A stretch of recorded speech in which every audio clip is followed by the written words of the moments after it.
Welcome to my podcast. How are you feeling today? Yeah, feeling great. Thanks Yeah. for the invite. Yeah, no problem, no problem. I always wanted to talk to you. I know we have been making plans to chat, but it's great seeing you again. Yeah, you too. It's been a while. I've known you for 3 years, and you've talked a lot about traveling, and I know you have traveled so many countries. Let's talk a little bit about traveling. Where did it start? What was your first moment of, yes, I want to travel? I mean, growing up, I used to do a lot of family trips to Mexico Yeah. with the parents, and did like a Caribbean cruise to Bahamas. So kind of was exposed to traveling from a young age. Done like long road trips to the United States. Like went down to like Grand Canyon, down to California, Disneyland, and then done a lot of like East Coast trips. I had an uncle who lived out there, so yeah. So I was flying on airplanes like probably since I was pretty young, like since I was like 4 or 5. Oh.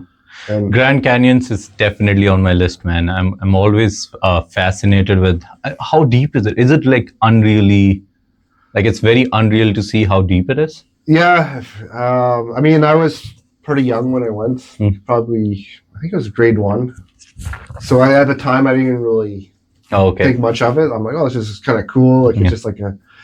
I mean, it felt like you're on almost like another planet. Oh, I mean, wow. that's what it was, and like it just almost looks like a painting when you're looking at it, Oh, wow. just because it's so like massive. Yeah. I think that's just mainly what I could sort of remember, and then just probably thinking as a kid, like, oh, I don't want to fall into this thing. Yeah, exactly.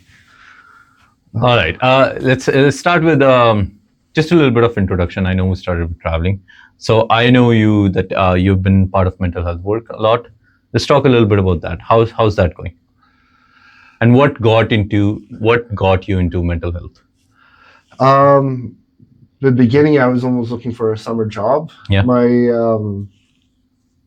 kind of a friend of a friend knew this person from, like, maybe I think they grew up with them. They were a manager of this company, so they were looking for a youth worker. So I'm like, oh, maybe I'll try it out.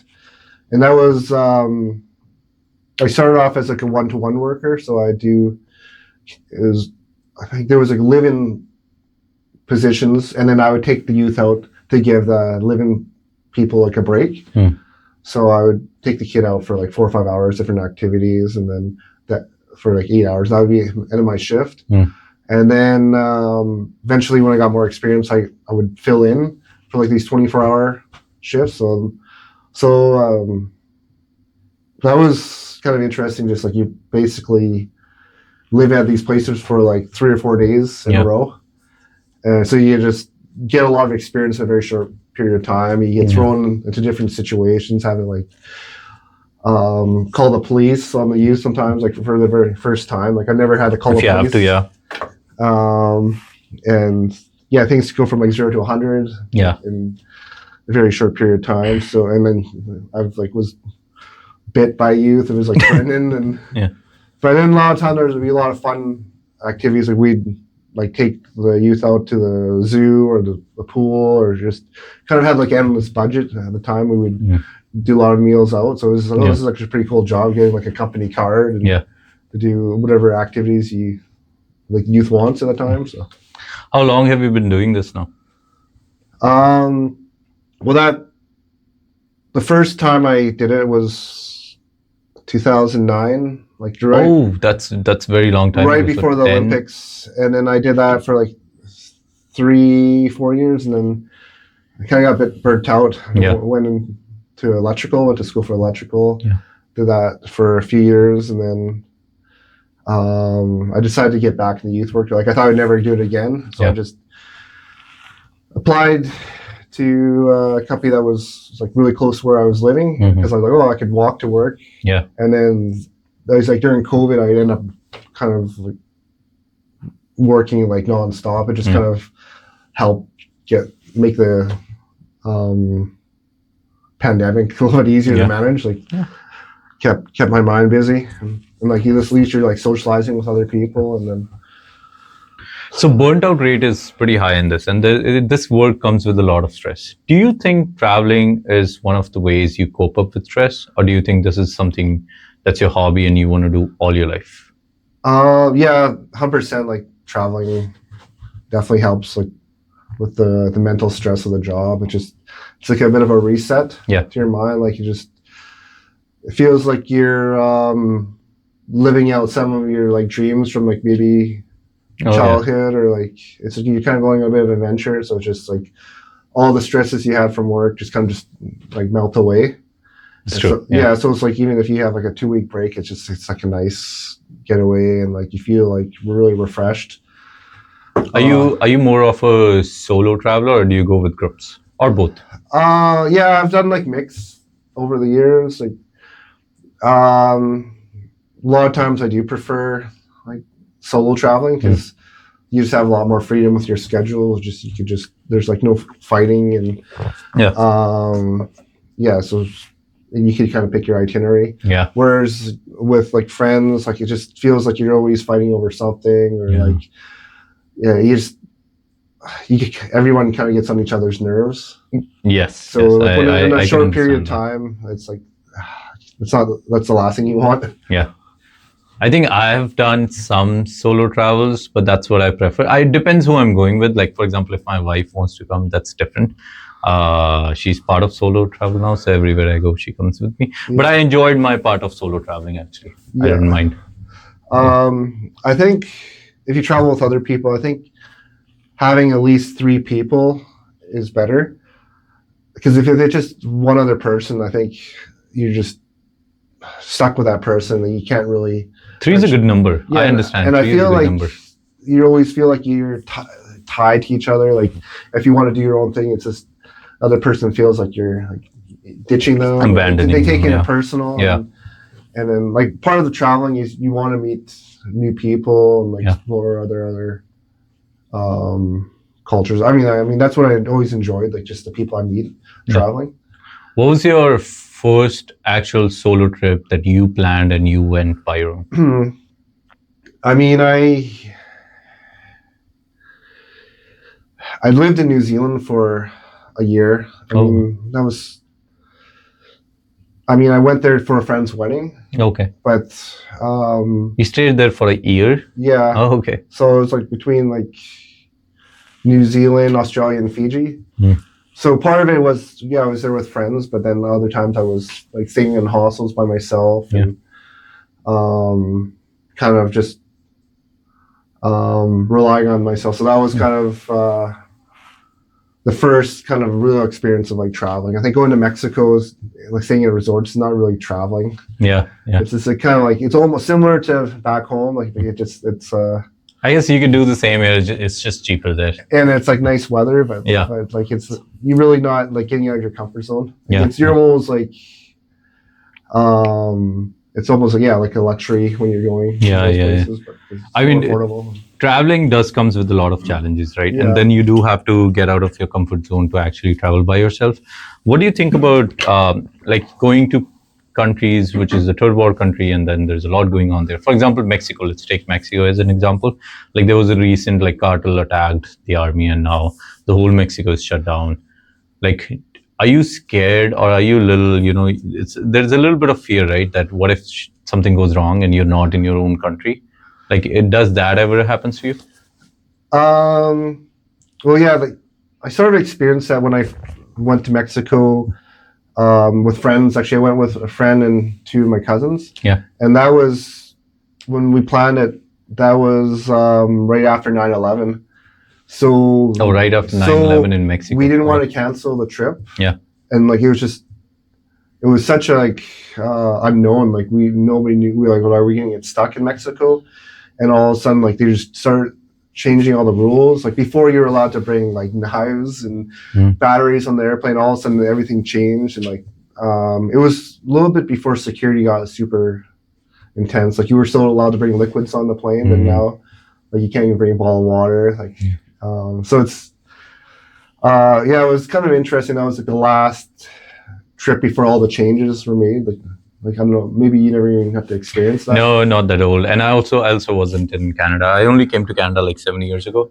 So I haven't seen much, but I've heard about it. I've heard that the borders were open too, for the most part, like US-Canada borders. Yeah, we So didn't even people have to could show go. their ID. Yeah, people could go in and out, no issues. There was no issues, and Yeah. then everything has changed. I guess for the good or bad, I don't know. I don't know what to say about it. I think for the most part, good, right? Because like drugs get traveled here and there too. Yeah, like yeah. not everybody uses that resources for the good part, right? Mm-hmm. All of those things. Yeah, because I grew up right by the U.S. border, so we'd just drive like 10, 15 minutes. Yeah, I've heard people go there to go do groceries because it's cheaper for some we things. would just shoot pool like across the line, or sometimes we'd buy like fireworks across the line, but it's like and stuff like that. I go to the casino because I think you were allowed to gamble down there like at 18, so we'd go across the line. There's like casinos on kind of like Indian reserves, I guess. All right. So New Zealand was your first solo trip. Let's talk about your last trip. What was your last trip? Was that Mauritius? No, I went to Bali. Oh, you went to Bali after, yeah. So yeah, that was I guess Bali's there is like a lot of mix of different cultures there because like it's such a popular place. So you see like a lot of people from like all over Europe, like Australia. So it almost doesn't even feel like you're like in like another country sometimes. Yeah. But it is pretty hectic that just everybody's just cruising around on scooters. Yeah. And, Scooter is a big part, man. I love scooters. Yeah, so we almost got in a few accidents there. Our scooter did get smashed into. Oh, wow. When we were pulling into one of our hostels. And then we saw another scooter get hit by a car. And I guess there's no such thing as like ICBC there. ICBC hit and run. So like the guy didn't even check on the scooter. He just drove right over it. Oh, wow. Kept on going like so. And he just left? Yeah. He's like he doesn't want the inconvenience of having to wait for the police. He's like, it's just easier to just run over the scooter and drive away. Just sleep. Crazy. So like that was a bit of a eye opener. Yeah. So let's compare your first travel and your recent travel. What do you think has changed? Like, for example, when you went on your first trip, like how much of preparation did you do? Like in terms of things you prioritize taking with you? Oh, okay. Yeah. So when I went to, say, New Zealand, I guess I was there for a whole year. So I really didn't know how much to pack. And I ended up probably packing like too much. I packed like a massive hockey bag full of stuff, like basically like almost like bringing my house with me. So it was kind of funny when I ended my trip in Fiji and all these. We would do like boat or island hopping. So I'd say like one island for like 3 days, and then we jump on this big boat and they bring just another island. But then all the workers weren't too impressed because they'd always have to carry my like giant hockey bag. Yeah. So like they're like, why do you have to bring so much stuff? And it's kind of funny. Sorry, go ahead. And then like now I just basically have like one like convenient like travel bag that I've been bringing. Like it's like a Patagonia bag where you can just fit like pretty much everything for the most part. Yeah, like all the important stuff, I guess, all the right? compartments in there. So it could fit in like with overhead bin pretty easy or under the seat. Yeah. So what about places you go to? For example, if I want to go to Bali, like first thing I'll search top 10 places to visit in Bali, and I'll pick that top 10. I'll pick a few and I'll go visit them. How does anything has changed in terms of planning for you as compared to the first and the recent one, where the places you want to visit to has changed? Like I feel like now it's a lot easier to do more research because like with social media, like Instagram, like you'll see all these like top 10 places to go in Bali. So you're like, okay, like I'll try and check out all those spots. But then sometimes you find spots like off the beaten path. Like when I was in Bali, we actually it was another island. It was a smaller island. I can't remember what it was called, top of my head. But we took a wrong turn and we were like at this. I think it was like a Muslim sanctuary or something like that. It was just, and this one guy, he kind of recognized we were like we were tourists. Yeah. But he's like, oh, want to be a tour guide. He's like, I want to practice my English. Is it okay if I show you guys around for the day? We're like, oh, for sure. Sure. So he was like showing us to like these like rice fields. Like we were actually got to actually smash like the rice. Like, oh wow. We got to talk to locals, and we saw like this like fishing derby, and he took us to all these like really cool waterfalls, and there's all these experiences we never would have had, like just like the regular like tour guides, and we even like kept in touch with them. Like, so he's. So you didn't get scammed at the end. That's what I was waiting for. So for some reason, my brain went, okay, there's a guy who somehow lured into, let's go here and there. And then at the end, he was like, give me $500. Yeah, no, we gave him like reasonable tip. Like I think he was almost hardly expecting anything. He thought he was like, it was a just cool experience for him to like practice his English. And like, so you do meet very nice people. Right? Oh yeah. So, but yeah, you always have to be on the guard for scams. Like, did you ever got scammed? A few times, but like just a lot of like you gotta be careful of the taxi scams. So it's like always good practice. Just have the price up front. And I've kind of made that mistake a few times. Just like with like jet lag, or just sometimes you're just too trusting. Like, So it's just like it's always. I think going to any new country, it's good to just check out like or do research on like the number one scams and just always be on guard. What country would you put on the top in terms of scamming? I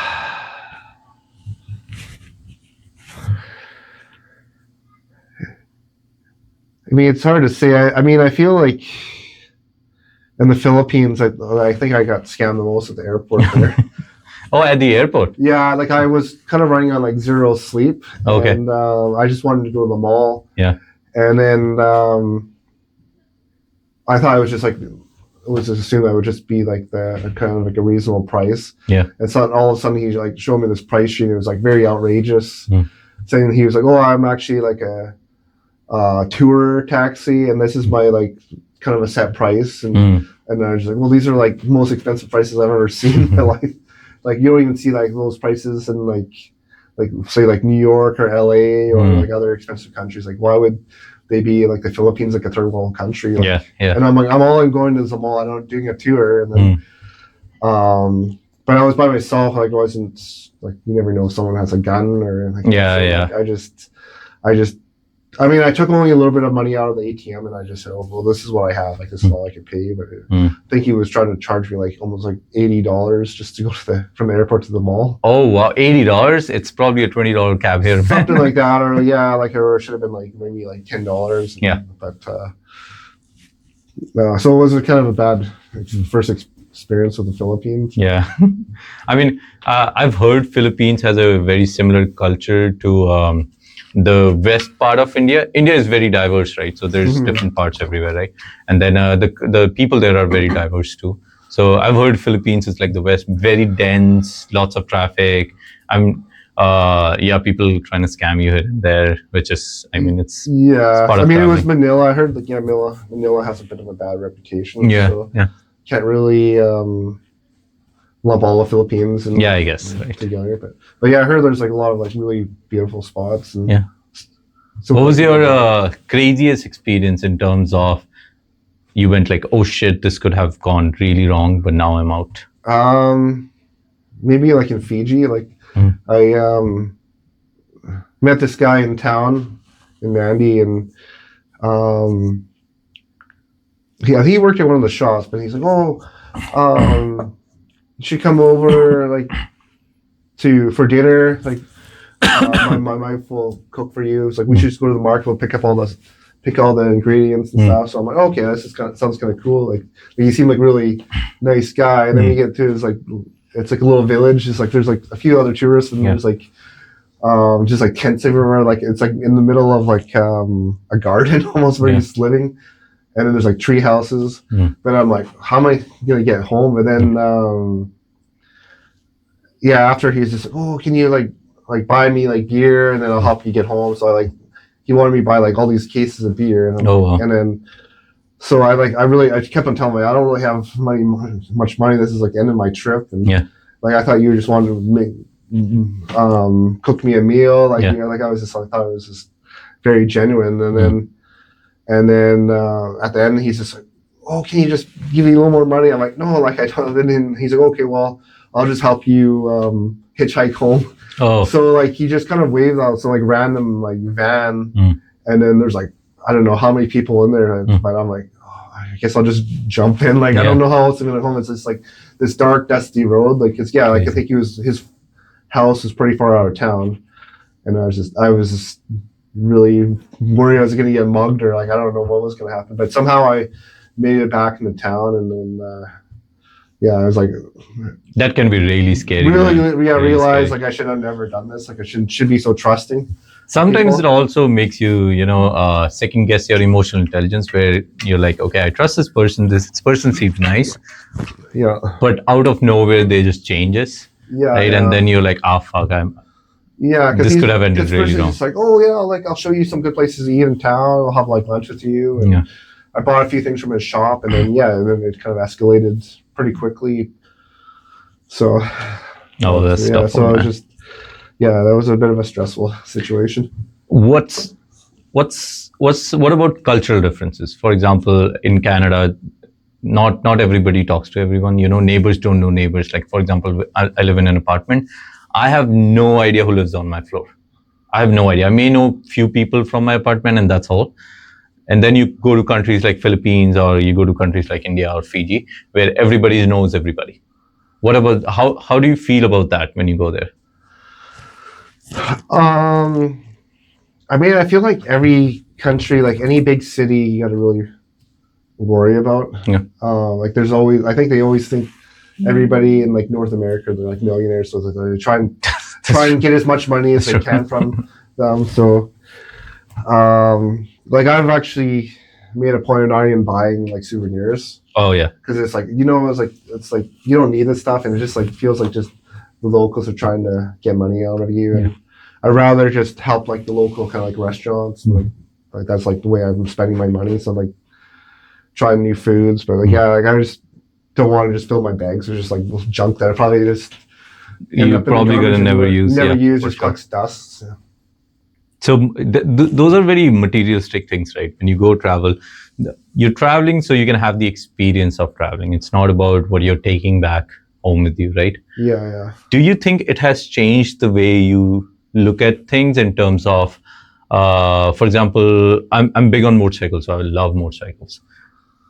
I buy motorcycles, so I save money so I can buy a motorcycle, right? Yeah. And you save so you can travel, right? Yeah. Those experiences are very different. Like it doesn't matter if I have 3 motorcycles or I have 1 motorcycle, but if you have traveled to more than like 5 countries, that feeling is very well. Do you think it has changed the way you think about things now?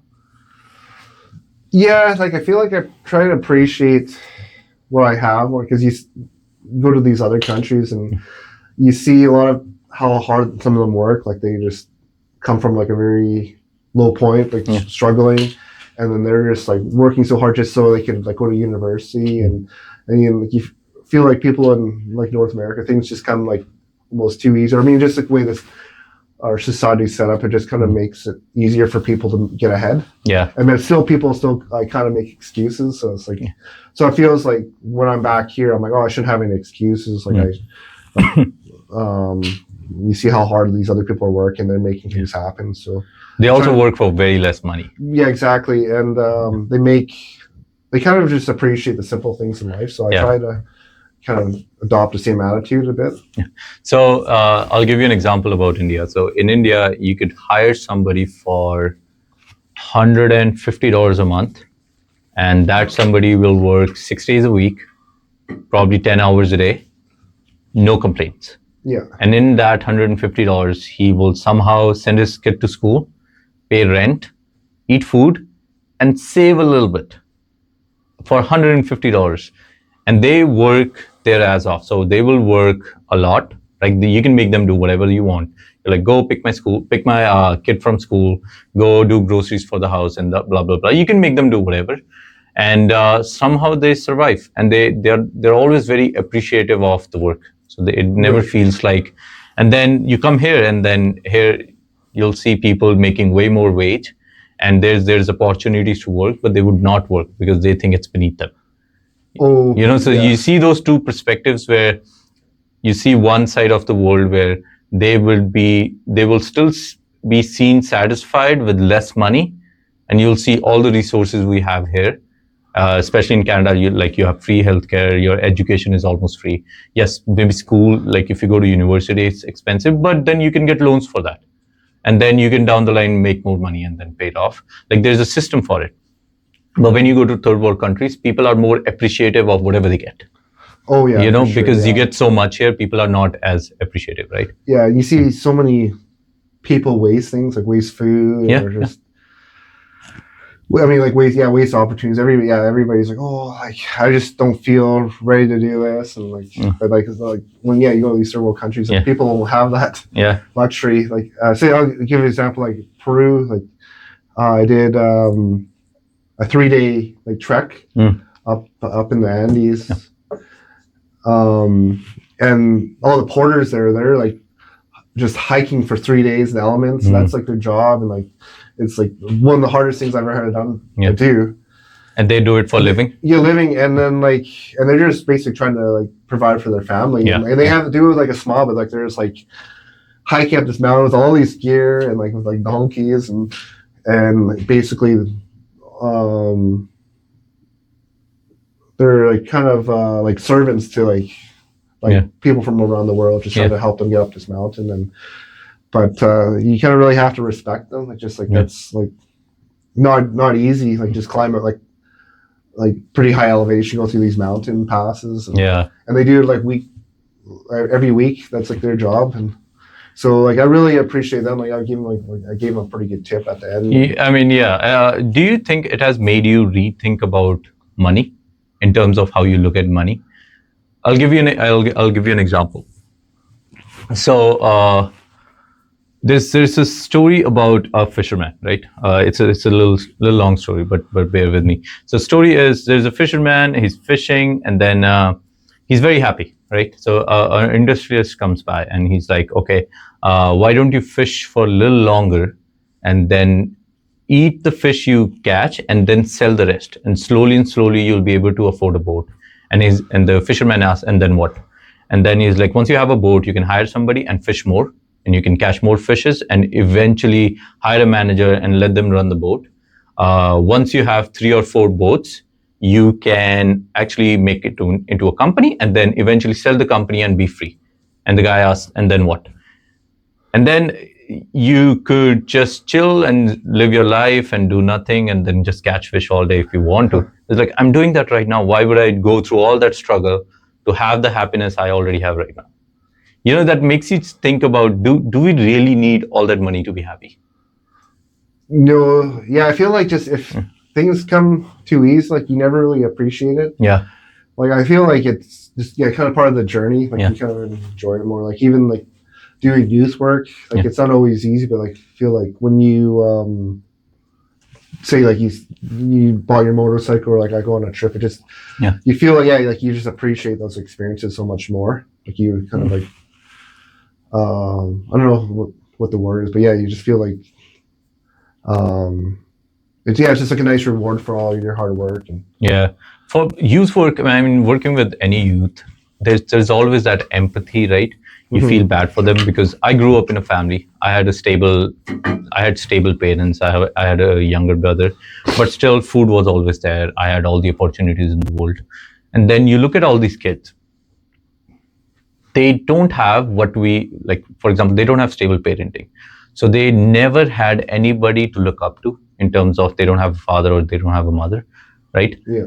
They will never have a normal life, so-called normal life, right? Because they will never learn how to love somebody unconditionally. Because everybody who's around them right now, for example, all the workers, you could do all the hard work in the world for them, but once you're done with your shift, you got to leave. Now it's somebody else coming in, and in their, like all the kids too, they know that this guy is here, but he won't be here forever. He's here for next 8 hours, and then he's going to leave, and somebody else is going to come in. There's that chance that he'll stop working here, and then I won't see him again. So the stability and dependency isn't there. Like think about once they get older, even if everything works well in the system, they would not have anybody permanent in their life. And even being in relationships, it's going to be so hard for them to commit for that long because they've never seen it. Like they have no idea. Yeah, I guess it's not really a perfect system. It's a bit broken, but I guess I don't really have nobody really has an easy answer for that. Yeah, I guess as youth work, you just try and help them have like the best possible life. Yeah, exactly. Try and give them the tools to maybe succeed later. Yeah. You could never replicate what parents do, right? Yeah. I mean, there's bad parents out there, man. There's no, I don't think so. There's a solution for it. There's bad parents, and they do all the things that could affect their kid very negatively. And there's no social, there's no social group there. So, for example, if a mom and dad, for any reason, they're not there and they're not doing all the things they should do, there's no social group to take care of the kid. Now, the kid has to go in system. The reason I say, for example, if back home, one of my brothers wasn't doing very, one of my cousin brothers wasn't doing very financially well, and it came to a point, and he had 2 daughters, so it came to a point where he was like, okay, I can't take care of them. I have to go somewhere to make more money, so I can later down the line take care of them. And then all he did was he called my father and he was like, can you please take care of my kid for a little bit? My father was like, yeah, sure. This is our daughter. She has to go somewhere. So he brought her in at a very young age, maybe 6-year-old. And then she was with us until she was 10. And she got everything I got. Like it wasn't my dad's kid, but she got everything I got. My dad treated him fairly. But if you go to any other country and you ask somebody, can you take my daughter for 4 years? They won't do it. Yeah. Because there's no social culture about it. And you have traveled so much. Do you think family is different around the world? Here, I think I'm not a big fan of that moving out thing where as soon as they're 18, parents expect them to move out. I'm not a big fan of it because I wasn't grown in that system, right? I was grown in a different country, and then when I got older, I came here. So, do you think it's different around the world, and what did you find very shocking in those countries? I mean, I didn't really go to many countries where they had like a difference of like that kind of system where like I think like a lot of Asian countries, like their view is that like the parents will like take care of their kids, and then like when they're older, like the kids will take care of them. Yeah. So I think that's like a lot of like the Asian cultures have done that, and I think say like even like in South America, maybe it's pretty similar. Like I went growing up too, like my dad, like he was telling me like when he turned 18, his parents booted him out the door, and he almost made it sort of uncomfortable when I was like graduated. He's like kind of like, oh, like, okay, there's the door, like you should probably think about leaving. Yeah. But like I worked in town for like 4 months, and then I left Alberta. Okay. Like I think in the February, I guess, or January or February. So I kind of left home from a fairly young age too, and maybe that almost started like my almost travel adventure. Like even though like I wasn't leaving another country, I was living across Canada. Like I lived up in the Arctic. Oh wow! For a bit. So Arctic? Yeah, I was living. I was working in the oil field side. Oh wow! I was up in Nunavik, where it's like almost as far north as possible you could go. Do you remember Carmen? No. Okay, he's a great colleague of mine, man. Yeah. Like very empathetic person, super smart guy. And I had a chat with him, and he used to work at oil fields too. He was like, everybody at least once in their lifetime should work at oil field. And the reasoning he gave me was like, you work so unreal hours, and throughout those hours you work so hard that it changes you. It changes you as a person. When you come back from oil fields, of course you make a lot of money there, but when you come back, everything else becomes easy. Is that true? I believe so. Yeah, you really get pushed into every single like uncomfortable like environment possible. Like you're working in like blizzards or like scaling mountains. Like you're just going through like swamps and Middle of nowhere. middle of nowhere, and like you don't really have a choice. Like this is my work day. Yeah. Like you're working, and even in the summer, working like 40-degree weather where there's like clouds, mosquitoes, Yeah. and like there's like tornado warnings and like thunderstorms. So But you're still working there. yeah, Doesn't matter. so I kind of agree with it. I feel like it's almost like training for like the army, like some of the stuff we would do. Yeah. That's what I was going to compare it to. Like, I do feel it's a little bit like army, because before I came here, I was in NDA, National Defense Academy, so in India, and then I prepared a little bit for the army. So I lived that lifestyle for a little bit, and I think till now I haven't been that hardworking in my life when I was there. Yeah, But everything else feels easy. Like, you know how you and me, we have worked so much. You do doubles and you don't feel tired. You actually feel better after working so hard. yeah, And you're like, okay, I can easily do 16. And then there's some people, as soon as it's 8 hours, they're like, oh, I'm so exhausted, I gotta go home. yeah, So everything else feels easy. for sure. Yeah. Yeah, like you've kind of really shocked your body. Yeah. I guess, and then like when you're in going through tough times, you kind of like could look back at those. I mean, my experience in the oil fields, even like youth work, and I'm like, I've survived that. Like I could always pull through. I have it Yeah. in me. See, I think I always almost use that for traveling too. Like that's why I feel like comfortable going to like kind of like third world countries or Yeah. like really getting out of my comfort zone. Yeah. I feel like it's almost like addiction, trying to like see how much I can push my The risk part, I guess, it Yeah. comes with being a man, right? You Yeah. gotta take that little bit of risk. And like I've been even like adventurous with some of the food I've tried. Ah, Like say like in Peru, I tried guinea pig. That was kind of interesting. And then guinea pig. and then when I was in Cambodia, I actually ate like scorpion and tarantulas. Scorpions. And How can you eat scorpion? Aren't they very poisonous? Well, I guess they take the poison out and then they fry it, and so I never thought I'd eat, How was it? eat bugs, and it just tasted like really crispy. Like I don't know how to like. You didn't really have much taste. They season and like cooking butter, and Okay. then the spider they cooked in like, kind of like a teriyaki sauce. So Okay. it's something I would probably never do again. But I Yeah. guess I could say like I would hate the spider. So do you think it's all mental when you eat things like this? It's all in here, but when you eat it, doesn't really like. Yeah, it's not a definitely big deal. mental. Like you kind of almost like can shut off your part of the brain. Like this is disgusting. It's like it's just like it's another experience. Yeah.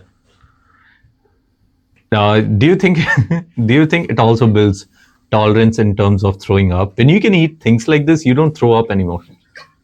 Yeah, for sure. Like, Right. Because I remember like as a kid trying to eat like peas and carrots, that made me like gag. But Yeah. now, I feel like I could just almost eat anything. Eat anything. Yeah. Like I'm not like. Yeah, I think growing up I was known as like a picky eater, but Yeah. Not completely anymore. opposite now. They tell your mom now. I just had a guinea pig and it Yeah. was okay. It was okay actually. Yeah. Cool. What do you think? One thing you learned about traveling that you think you were completely wrong in the beginning? Like when I think of traveling, like I've been a little bit of traveler. I'm not that big, right? But you've definitely traveled more. I like traveling solo too. Like I'm big on traveling solo. I think gives you mental peace. And I've been I used to do this Highway 1 and Highway 99 drive quite a lot, where I go Whistler 100 miles and I come back Yale, Hope, and all of those things. I think gives me a lot of peace. That's more like driving. Like, what do you think about traveling? Like, people have misconceptions when you go travel. It has to be big. You know how you want to post those travel stories of it's humongous. Do you think that's a wrong concept about traveling, or traveling is more about you go to these small villages, you talk to people, you get to know them, and then you experience their culture? Yeah, I think that was like probably my favorite part of traveling. You just kind of really get like deep in like through their culture and almost be kind of like a local for that time. Yeah. So I guess when I was in New Zealand, I worked there and got to really know like the ins and outs of their culture too, and I felt like I was like a Kiwi for a bit. But I mean, For a little bit. it's similar culture to Canada, but in other ways it's like very different. And then where other countries, yeah, like even say it was in Colombia. I lived in an indigenous village. Oh wow. Like it was kind of in the middle of nowhere. I think they're called the Wayu, or I actually don't want to get it wrong, Yeah. but yeah, it's just like way out in the middle of the desert. We had to kind of take these ATV or vehicles or like four-wheel drive, like way out in the desert. Felt like almost like Mad Max. Oh wow. And then kind of like felt like we're kind of like edge of the world kind of thing. And that was actually really out of my comfort zone because it was just kind of just showering with like rainwater, like just a little bucket, and then yeah, just living in a desert for a couple of weeks, and even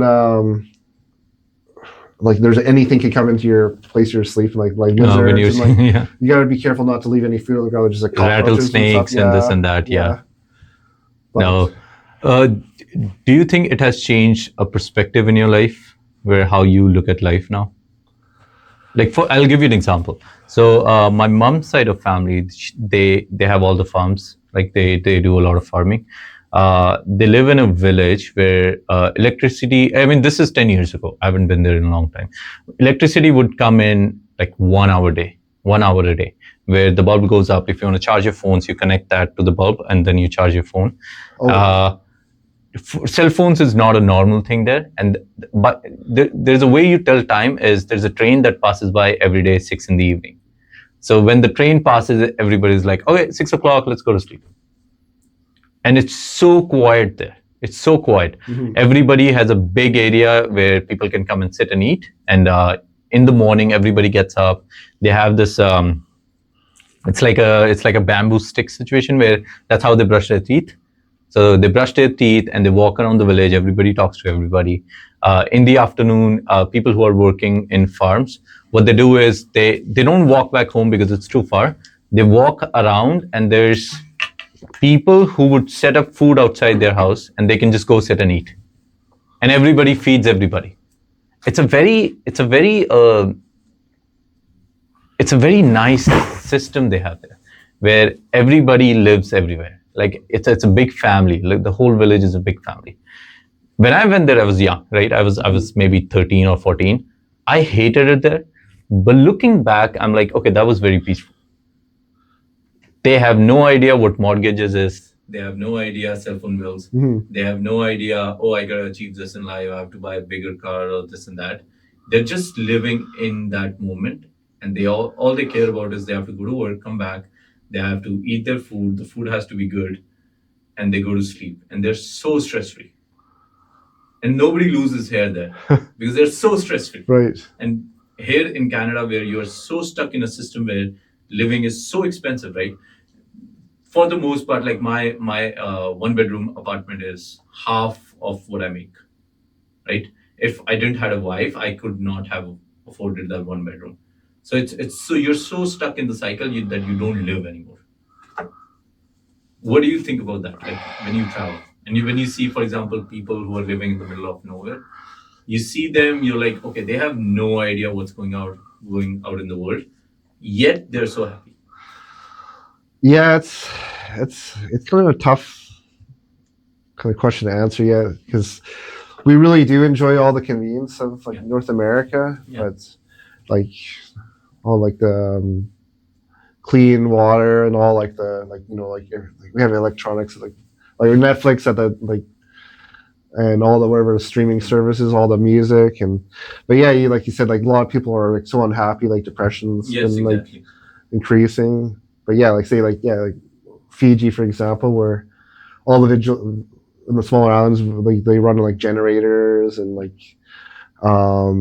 it's similar where like all the kind of villagers kind of eat together, play like rugby, like go fishing together. But yeah, they all seem happy, like just playing like gathering around the fire at night, playing music, and just such a simple life. People just show up. Yeah, like I almost feel like I do enjoy that life, simple life better. Like being close to the ocean and yeah, you don't have like the daily kind of grind or like I don't know. They seem like I mean it feels like Canada almost just the way it's set up doesn't we could never really have that luxury. Just it's just everybody's trying to compete with one another, and like they have this standard where it's like, yeah, it's just everybody wants more, and it's almost an endless cycle. Like you're, Yeah, yeah. Canada is pretty multicultural, I've seen. Like you yeah. see people from all over the world, and everybody is Canadian. When you go to these countries where you see only one culture, do you think that works better, or do you think a country is better with all the culture involved? Um, well, I feel like yeah, within Canada, there's just so much fighting, Yeah. and like just there's nobody could ever like really agree on anything, which is yeah makes things a little bit difficult. But where like I mean, Japan, just they created from a very young age. Everybody's very respectful, Mm. and like you know like uh, the kids they actually are the janitors at their school. Like they clean up after each other, Yes. and like even on the trains, everybody's respectful. Nobody's like making loud noise, and nobody like eats, and nobody's like really. Everybody makes an effort to help the society get better. Where like yeah, Canada, it's almost too much freedom. Like there's like you go downtown, like the streets are so dirty. Nobody's really respectful of each other. Everybody's like swearing at each other. So Yeah, and there's yeah, like a lot of racism comes with like the mixture of different cultures. So that's true. Did you get to travel Canada too? um yeah, like when the oil fields, I got to like go like to Alberta, Saskatchewan. Mm. I lived in Quebec for a month, and then my uncle he used to live in the Maritime, so we Mm. when I was young we got to explore a lot of that. So I did have seen a lot of Canada. I think the only places I haven't been to Canada is Newfoundland and Nunavut. Okay. So Okay, everywhere else I've Newfoundland. been pretty got to explore. I mean, I haven't really explored northern Ontario either, and or Manitoba. When you travel all these countries, right? Do you think you become more open-minded, or do you think you become more nationalist? Like, do you start thinking more like I'm Canadian, I think we do it better, or do you think you become more open-minded? Okay, there's other ways to live too, which is working out. Yeah, I feel like I'm more open minded, and like I wish like Canada would adopt certain things from these other countries. Like, um, Give me an example. Like what? I mean, just like in how like in Japan, like with, on the transit system, like just seems like there's this everything just seems more a little more. I don't know, just the respect.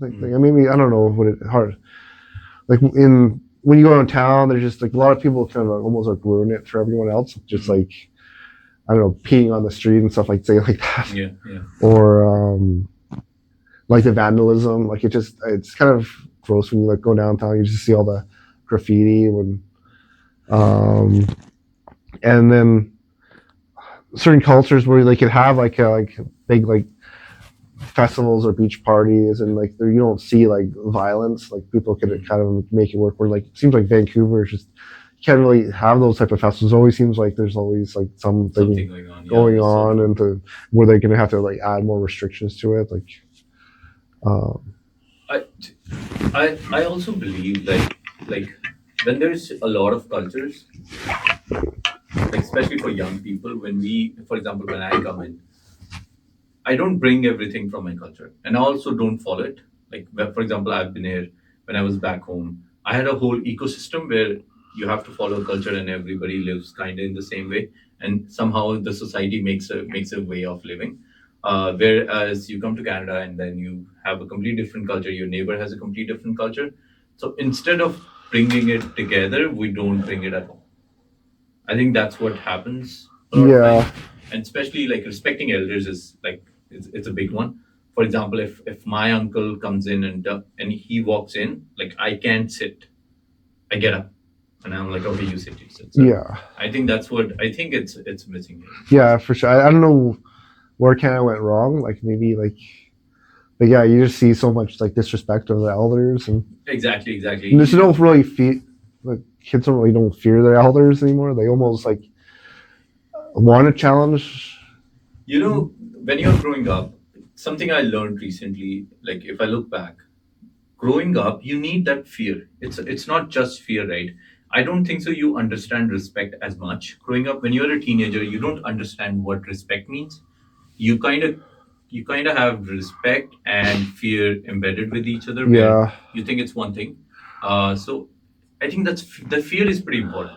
I believe it's pretty important. And when you grow older, that fear turns into respect, and you start respecting your parents instead of fearing from them. As a kid, you may fear a little more than respect, and I think that was pretty important. I was a very mischievous kid, and the type of things I've done as a kid.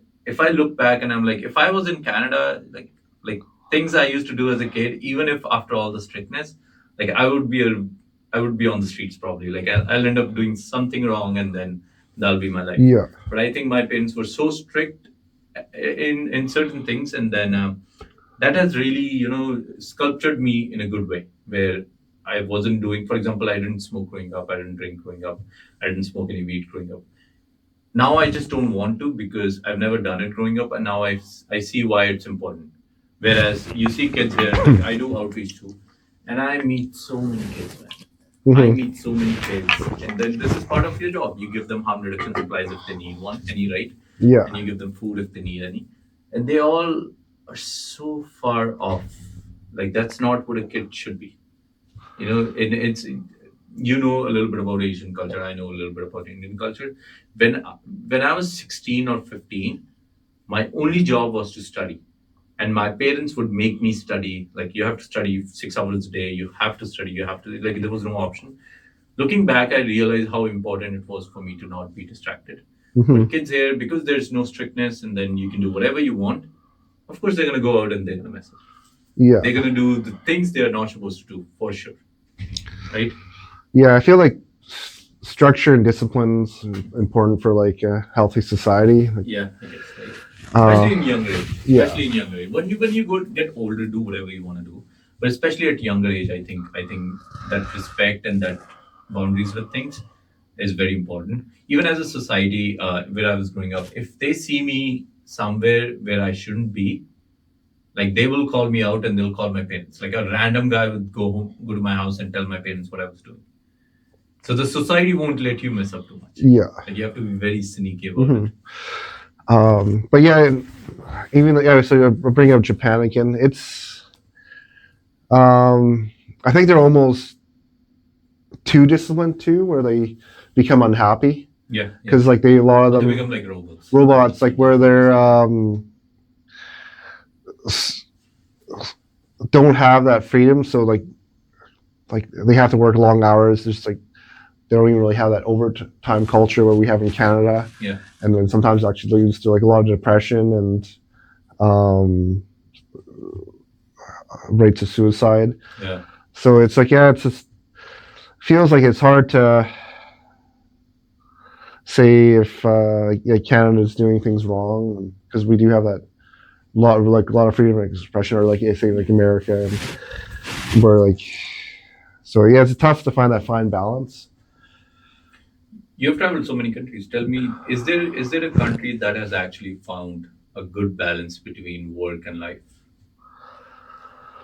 Um, I mean, it felt like New Zealand was a good one with I've heard that. very good things about New Zealand. A friend of mine has been living there for 4 years now. He actually got married like last year with one of the uh, women from New Zealand, and he was talking about how nice the work culture is. Less hours, they get more breaks, they get more vacations, all of those things. Yeah, So New Zealand, yeah, definitely is one of them. I've yeah. heard good things about it. I It's mean, also known to be like something similar to British Columbia, right? Where it's very beautiful. very similar, and I mean it's like very low population, so I think it's maybe a little easier to have a lot more of those luxuries, and Mm. they don't have to worry so much about like this as much social services. Right. And I feel like it's like a very hardworking country too. Like Mm. they pride their like education. Um, yeah, most people I met from like New Zealand, they always seem to be really well spoken there Mm. and highly educated. Um, trying to think what other countries are like. I mean, Singapore, all the people there just seem like really friendly too, and I've heard Singapore, the living cost is very high, right? yeah. But I felt like there was, I mean, there are really strict rules there too, but I felt like um, everyone I came across, like they were like really polite, and I don't know, it was everything was just so clean. So I had to, but I heard there's also some like dirty parts of Singapore, and I think there's probably is. What yeah, do you think works better? Being overly strict. I'll give you an example. For example, Dubai is pretty overly strict. Like the yeah, rules and regulations are quite strict. They're very like, for example, if you steal anything, there's something called chop top corner. So it's a chop chop square, and what they do is they genuinely chop their hands off oh if you geez, steal, and they put it up there. Like it's one of the visuals you can see in Dubai where they are very strict about it. And then there's Western countries like Canada and stuff where yeah, if you murder somebody, you'll be out in 10 years. Or yeah. depends what did you do, and depends how you did in your in the jail time. You'll Hmm. be out in 5 years too on parole. All of those things. What do you think works better? Um, yeah, I feel like Canada could be a little more strict. Hmm. Um, like even like say like some of the youth work we work with, like Yeah. I mean, yeah, I guess they weren't really given much of a chance, and it's hard to find those answers. But like like with stealing too, I feel like it has to be like stricter, and I don't know, like it's just really hard to find like A good balance good between balance. them, right? Yeah, like would you say like Canada could be a lot more stricter too in those like rules, or they think they it's good that they're lenient for like certain people of society, but I think there's a lot of perspective, right? I think Canada could be stricter in some things, right? For yeah, example, pedophilia, like of course, be all strict, right? oh I yeah, think there should be a death penalty on it. That's how extremist I go on pedophilia, right? yeah, Uh, there should be some more structure. I'm a big advocate for youth. I think that's why I've been working in this field for so long, where I'm like, okay, if some youth is stealing, for example, right? I think the bigger question is why are they stealing? Is it just because it's fun and they can do it, or is it because they know if they get caught it'll be okay? Like it's not a big deal, because at that age you don't understand what long term effects are. If you get caught stealing, it's on your record. It's very hard to find jobs again. If you want to work anywhere, good. If you want to do construction, it's different. Not saying that construction is a bad job, but you can't grow so much, right? If you could be an accountant and you could be an engineer, but because you have stole that stupid jacket at that age, like now it's on your record and it's difficult to find jobs, and then it all goes downhill from that because that's the culture you live in. I think it could be more strict and structured for youth for sure. But see, I'm from India. I'm from a country where rules and regulations are there, but you can get out of basically anything if you pay the right price, right? If you know the right people and you end up, I don't know, murdering someone or whatever, there's a way out, right? So I definitely respect where Canada is, and I do respect um, how the structure is there and how much a regular person like me can go up to, like how far I can achieve. I think it's a country of opportunities for me because my perspective is different, right? I'm from a country where you have to be extraordinary to make a good living, man. yeah. Ordinary people, they may make like $600 a month, $700 a month. Like you have to be really extraordinary to make that living.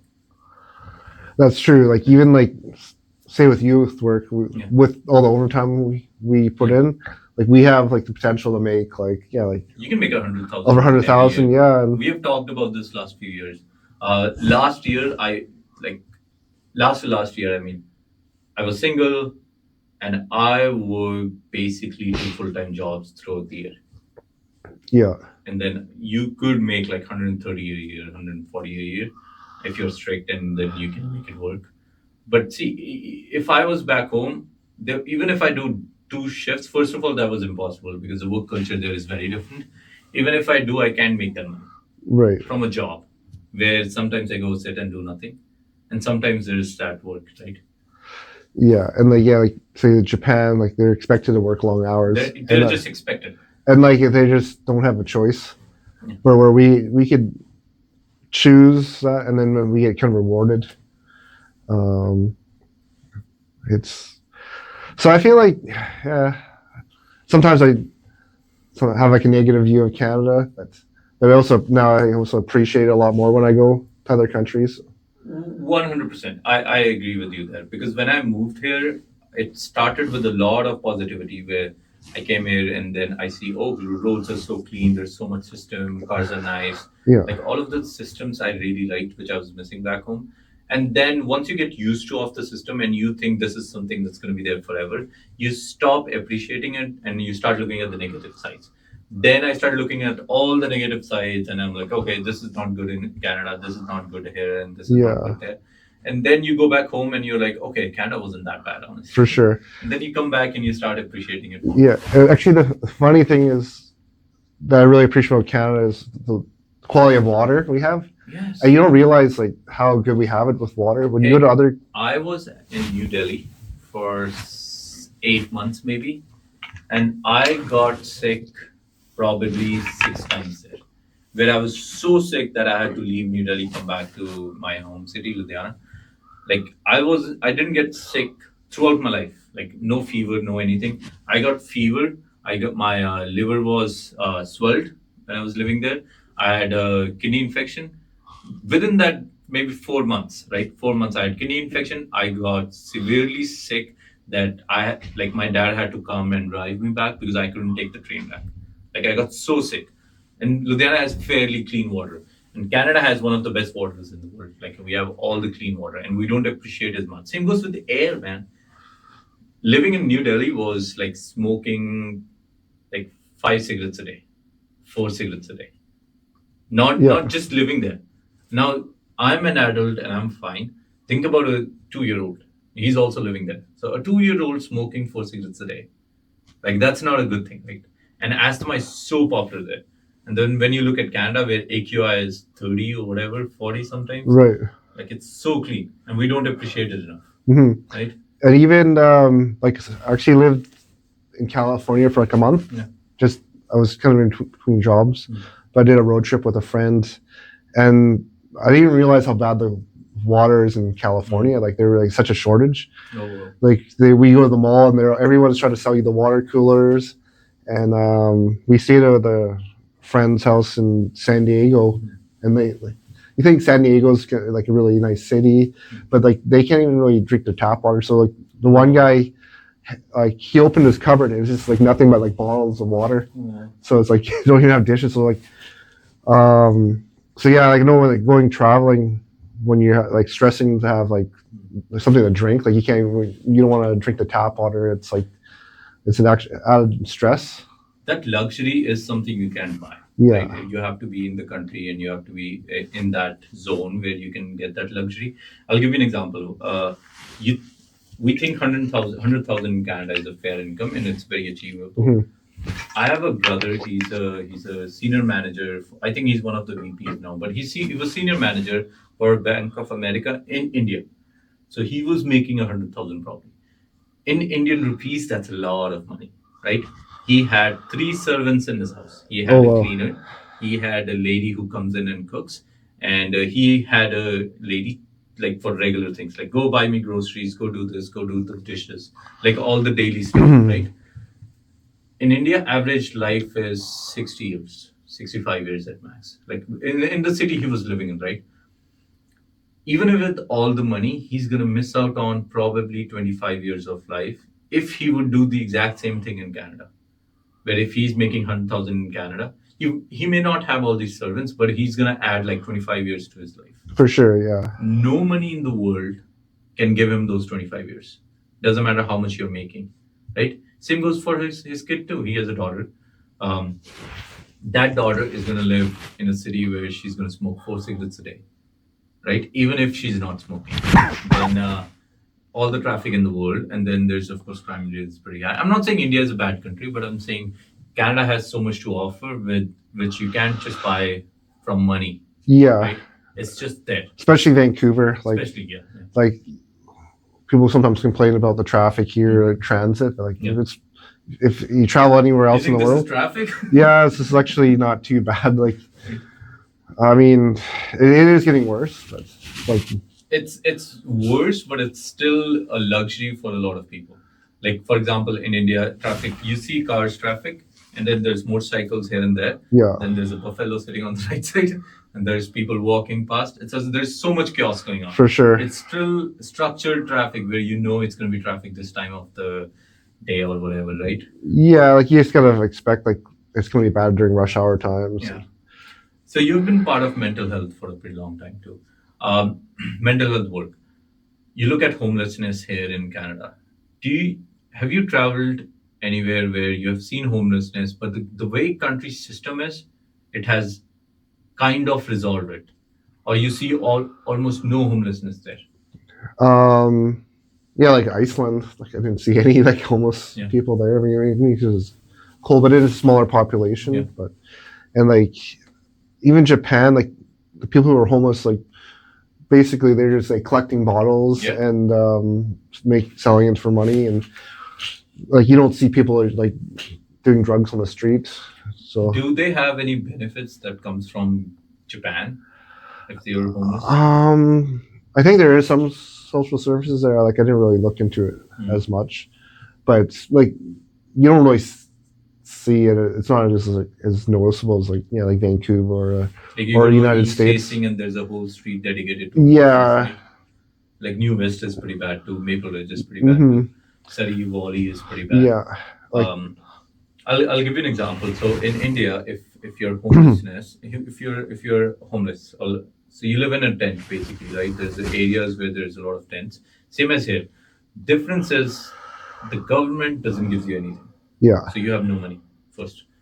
You either steal, which a lot of people do, or you work jobs that other people don't want to do. For example, cleaning gutters, like doing some cleaning jobs here and there, where you make the bare minimum, and then, for example, you make $100. Out of $100, 80 is for your living, your eating, and this and that, and that 20% of your income goes into drugs, and that's how it works. Like if you want somebody to do something that nobody wants to do, you go to a guy who's probably homeless and then you bring him in, you pay him money, and then that's how he survives. Yeah. Do you think that's better? Or do you think giving them monthly some subsidy income is better? I feel like money is never the issue because like I feel like Absolutely right. they could find these services, but Yeah.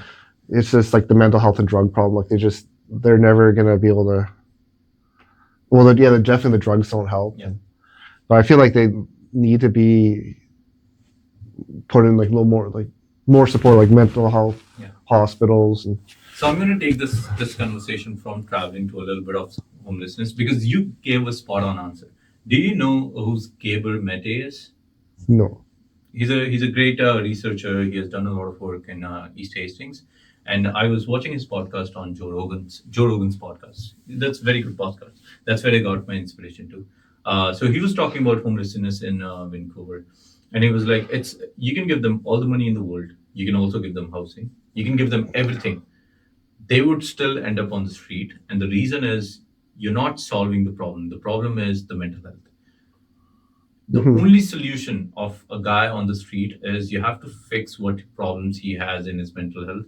You have to fix that depression part. You have to fix that safety part, and that's how you'll ever get him out of here, Right. right? And I was listening to it. I was like, you know what? Giving them homes is not the solution. Giving them money is not the solution either. Fixing their mental health is, right. Of course, it starts by giving them home and counseling on site. But that's where the focus should be. And you gave a spot on answer. It just shows how informative you are in mental health. Yeah, because it's tough to really have an answer. Well, the drugs, it's just so easy to access for them, and it's just basically slowly killing them. It's like never. Yeah. So it's just be interesting to see how Vancouver would have been if without any of the drugs, but like all the support systems in place. I don't think so you could take the drugs out of society. Drugs will always be there. Like the most socially acceptable drug is alcohol. and a lot of Yeah. people suffer from the alcohol addiction, right?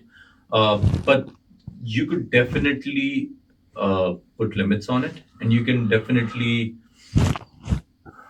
how do I explain this? You can definitely control it a little bit to a point, right? Where you can make it tough enough. For example, I'll give you an example of Dubai. I think Dubai is absolutely against drugs. So finding a Yeah. drug there is impossible, like close to impossible. So, and even alcohol, like there's so many rules around it. As less freedom as it sounds, it's working for them, Yeah. right? So you could do that in Canada, but of course, Canada is where everybody's treated equally and everybody should have right to do whatever they want. But looking from a person who is suffering from all the mental health issues and then he's on the street, he hasn't had a good sleep, drugs is the way out. That's how they feel happiness. Hmm. You do drugs, you go to sleep. Think about, you don't have a bedroom, you don't have a quiet place, and you haven't had a good sleep in 2 weeks. Now your brain is just hallucinating and you need something to shut that off and you can go to sleep. Yeah. Feel normal. And drugs is the way out. Yeah. So I mean, in some of them, yeah, it helps them. It just takes away the pain, and Yes, exactly. uh, I mean, I think just with the problems with, yeah, like you said, some of them come from broken homes. Like it's just Yeah, like that exactly. you that cycle's just sort of out of control now. Like it's Yeah. hard. Like it's almost too late. It's a morphine, right? That's how they do morphine. That's how they feel happiness. Yeah. And when you do drugs, a good example was, you know how a dad looks at his daughter and the feeling he gets, the happiness he gets, that's what drugs do. Right. So somebody does meth, and then somebody holds his daughter in his hand. Hmm. The feeling is same. Like chemically, it's the same feeling, Yeah. and that's why a lot of people on the streets they feel when they Yeah. do drugs. So I think even for the youth, they get a lot of that same escape from like the internet, social That's media, exactly it. That's or exactly it. video games. So it's just like I think maybe just society in general is like everybody's looking for that escape. Yeah. So like And you can't blame them too much, yeah, right? and Because then so for to extent, I guess I'd say like travel is my escape. It's a little healthier, but it's I mean I have that option. yeah, So because yeah, like life's not easy, and I think traveling, all the good habits in the world, right? It takes a lot of mental toughness to choose that. For example, I work out a lot. Every time I feel too stressed, I'll do a heavy workout. Like I'll really push myself out, and that makes me feel better. Drugs is another option where I could go smoke weed and I'll feel better, yeah, yeah, right? But you kind of make that intentional choice of choosing the right things, like traveling. I think I think people who have seen different parts of the world, I always believe, like when you see different part of the world, you're more intelligent than a person who hasn't traveled, even if they have more information. And the reasoning is when you see so many perspectives and so many sides of the country, you start thinking things differently and you start appreciating more for sure. But you also think that just because I think this is the way to live doesn't mean it's the most right way. And if somebody else chooses something else, I'll respect it anyways. I'll give you a good example. You know how gifts are. So in American culture or in North American culture, when you bring gifts for somebody and I give it to you, yeah. it'll be considered rude if you don't open it right away. Like you have to open it in front of them Yeah, to you show want to see that that excitement exaction. because they Yeah, have spent the money and they've spent the time to buy you the gift. yeah. My culture or Japanese culture, for example, if you give them gift, it'll be considered greedy if you open it right away. Oh, It's the exact same thing. yeah. They won't open it right away. They'll take it and they'll keep it on the side and pretend they don't even care about it. Oh, And that's what the culture is. I actually never knew that. Yeah. So If you do the same thing with the Japanese person, it'll be considered okay. You're a rude person. You kept my gift on the side. You're a rude person. Like you should have opened it. You should have Mhm. shown some, gratitude for that, right? But as an American, if you put it on the side, like I'll be offended. But as a Japanese, I'll be like, okay, this is the right thing to do. Oh, So that's there's two perspectives where you're like, okay, just because that's what his actions were doesn't mean he's wrong. yeah. You know, the intention behind it is so different. Same goes for like sitting when the elders walked in. I worked with this nurse, and then uh, there's something called seclusion room, right? Seclusion room is in hospitals when somebody is just mentally not there or they're too attacking. There's a room which is completely enclosed, and that's where you put all the patients in. So one patient, he's completely off, you put him in seclusion. And then he was telling me the story where, and the rule is when you're in seclusion, there's a mat and you have to sit on it with your back face the wall, right?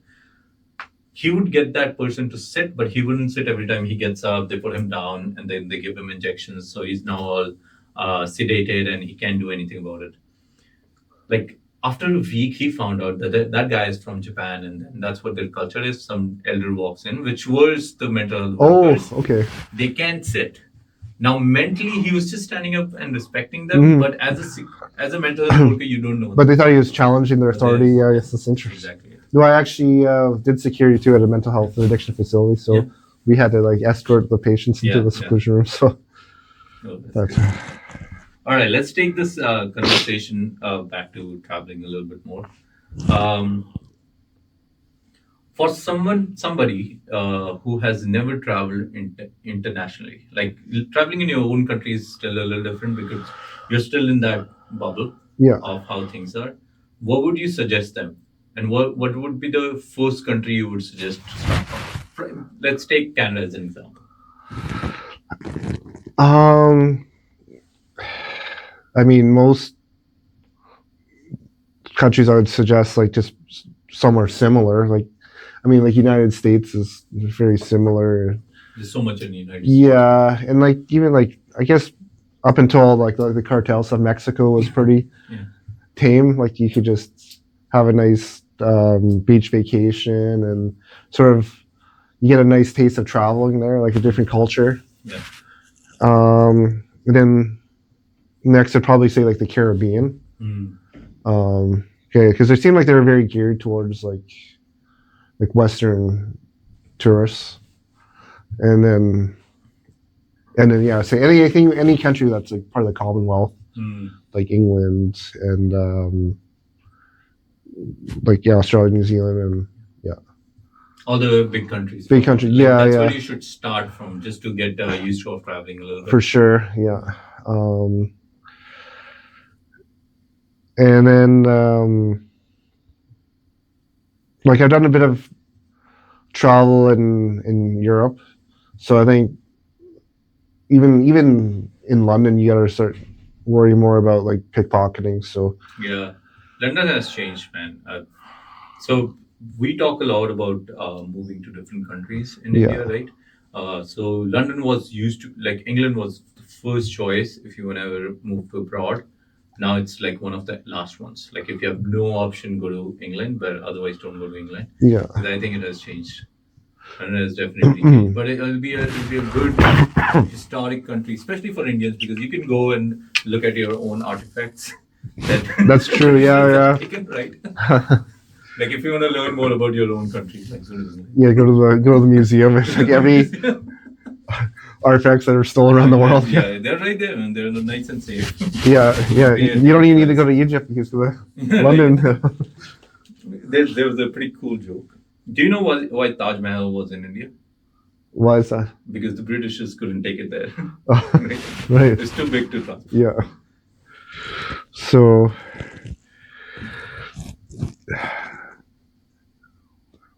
Like Australia, I've heard that Australia is pretty hot. Have you been to Australia?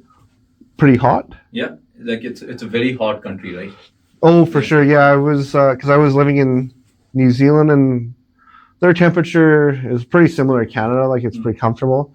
And then when I got off the plane to like Australia or like Sydney, it's like, oh wow, this is like such a massive heat wave, and it's like some of the hottest days you experience in Vancouver, and that was like almost like every day, like in Australia, and especially in the hostel we were staying at, because in Canada, like a lot of the places have like air conditioning. Like the places we were at, like just had like little tiny fan for a room. Oh wow! And then you just open the window. That's how you cool down. But it's just almost like trying to sleep in a sauna. Oh wow!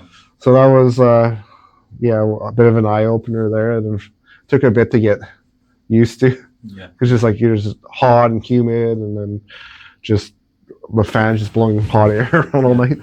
Hey, as small as hot water is so readily available in Canada, where everybody has hot water, Yeah. like access to hot water, right?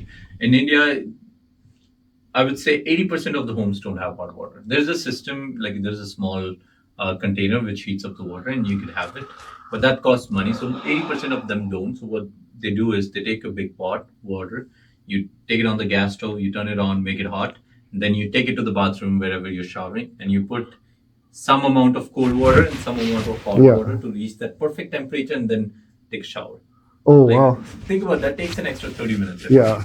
And it's so readily available here. So I got used to of showering in a perfect temperature water like at all times. You know how you go into shower and you know exactly where the knob should be, and then you jump into shower. When I went back home, I used to get cold every time I showered because the Jeez. water is straight from the big container Right. upstairs Yeah. there on the Yeah. top. Oh yeah. That's another thing. Like how you almost appreciate like the showers in The Canada. little Yeah. things, yeah, for sure. Yeah, because I've had to definitely shower like rainwater with a bucket and Yeah, yeah.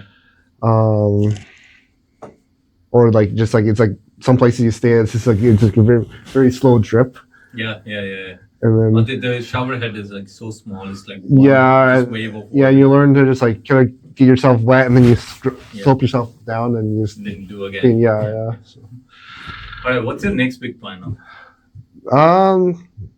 well I might be going to the UK next month. Oh wow! To Just next month. yeah, catch up with friends like I met in Vietnam. So I've done a few trips with them. I've done like an Iceland trip. I did Bali with them, Yeah. and then the one friend he visited me in Canada last year. So I showed him around. So I think he wants to kind of return the favor. And Oh. show me.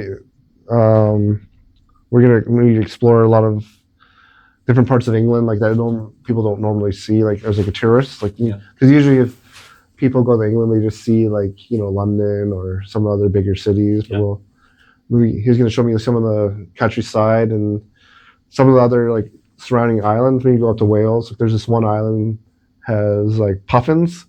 So What's a puffin? it's like a little like kind of funny bird, like it like has like a colorful beak.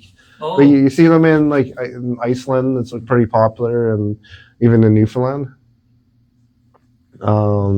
But yeah, when I went to Iceland, it was in the winter, so I didn't get to see them. So it'd be kind of cool to see them.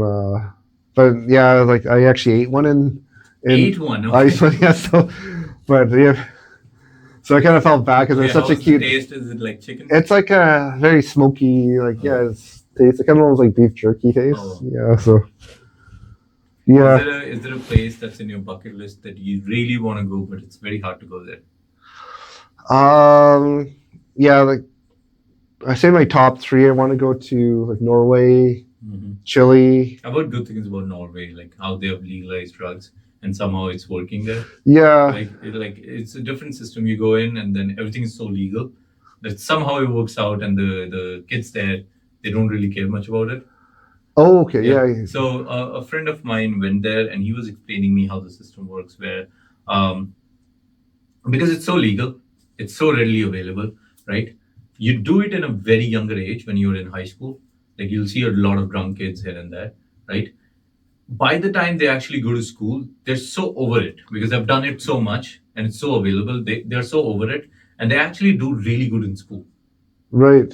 Because here, by the time you reach the legal age, you go to universities and then you start drinking and university at the same time. They're already done by the time they make it to university.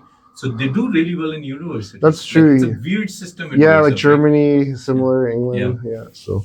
All right, Norway's one, and then we'll Chile. Chile, okay. And then I like to explore like parts of Africa. Like it would be nice to go like an African safari one day. Africa is humongous. Like humongous.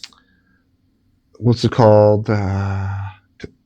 Tanzania. I really want to go and like see like Zanzibar. And I don't know why. Like maybe climb Mount Kilimanjaro. Sure, right. Do you whenever you go to places like this, do you invite people to come to Canada too? And what are the things you say you should definitely see this in Canada?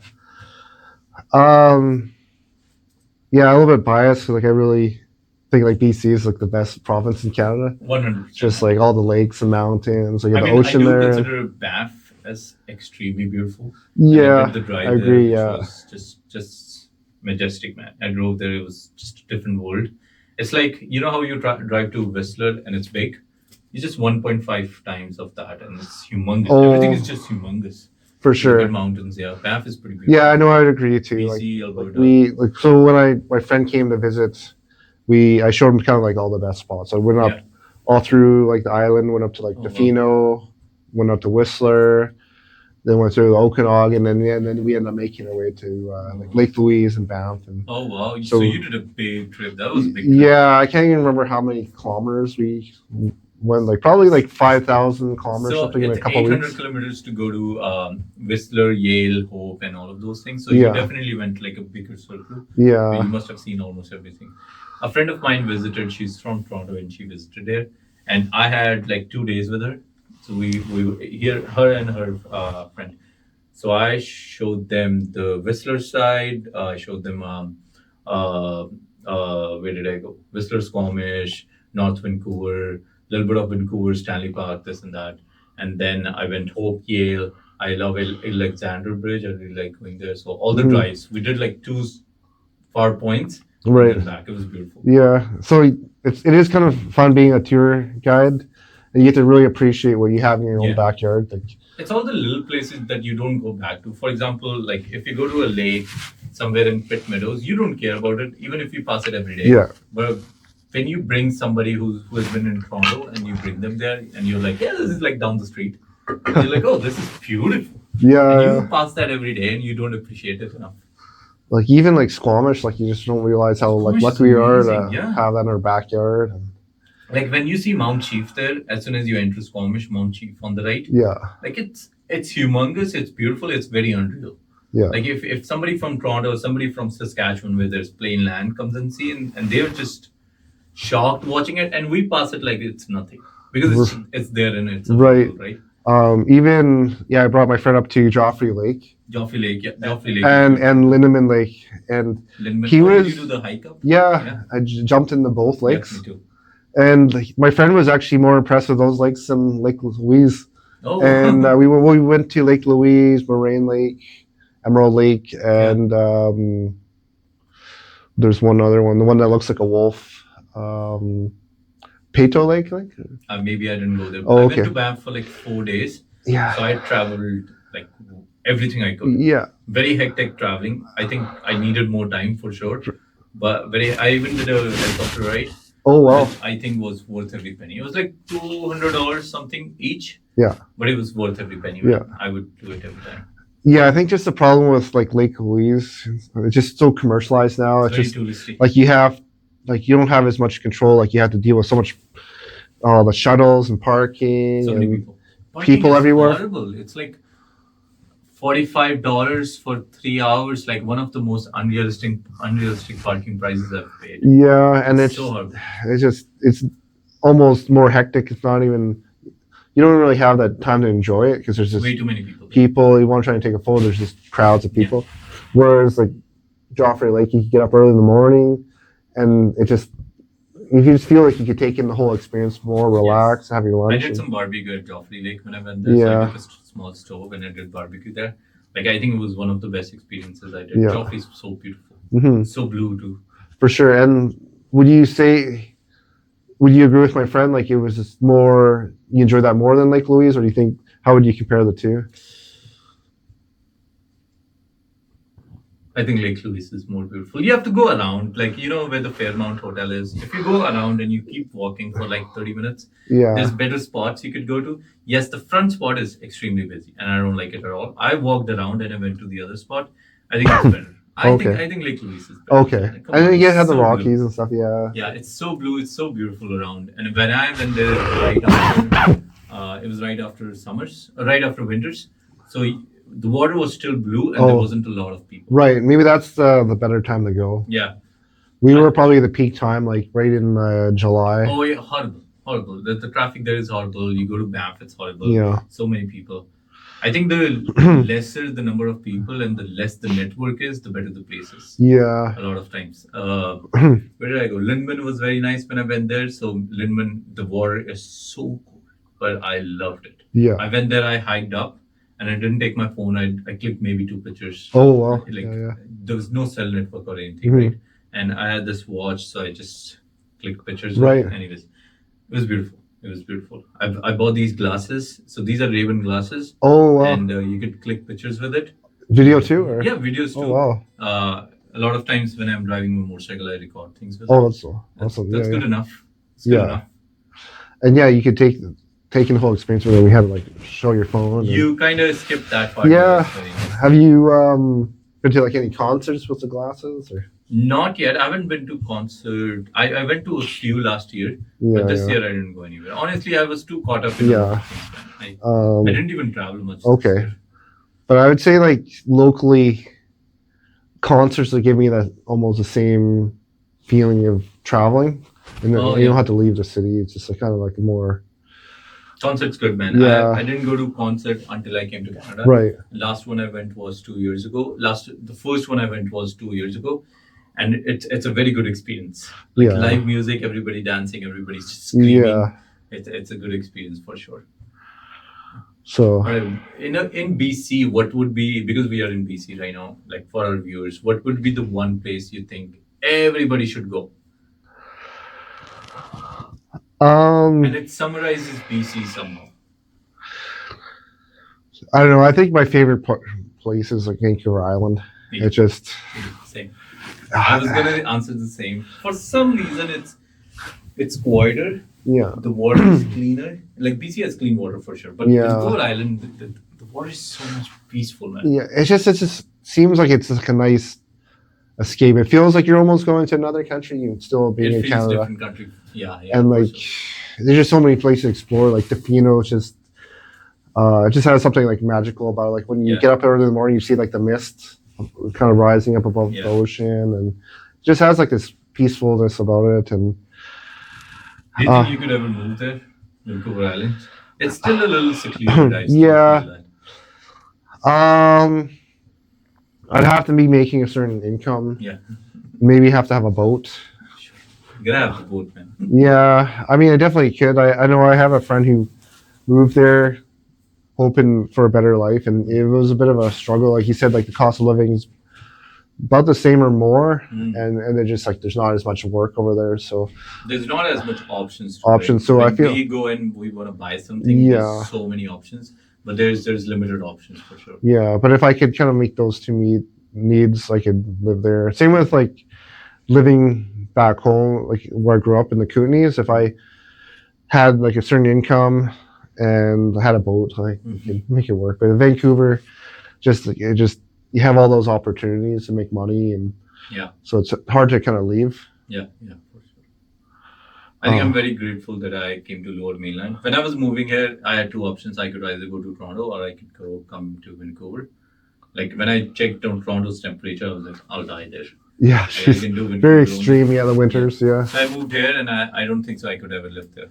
Yeah, like I visited Toronto a couple times the last 5 years, and I mean I really like Toronto in the summer. Yeah. Because it always seems like there's something happening, like festivals. But I haven't really experienced the winter, and I'm not really a fan of like extreme winter temperatures, like especially living in Alberta, where it's just like Alberta is dry winter, right? It's very dry. Yeah, I felt like my skin was constantly cracking, and like it's just like you feel like your body's always under like some sort of stress. So 2 years ago, I went to Alberta because I saved up some money and I was like, okay, I want to invest somewhere in real estate.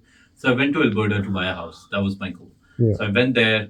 I looked at everywhere. And there was one drive I was doing, I think from Rocky Mountains, and I was going back to Calgary.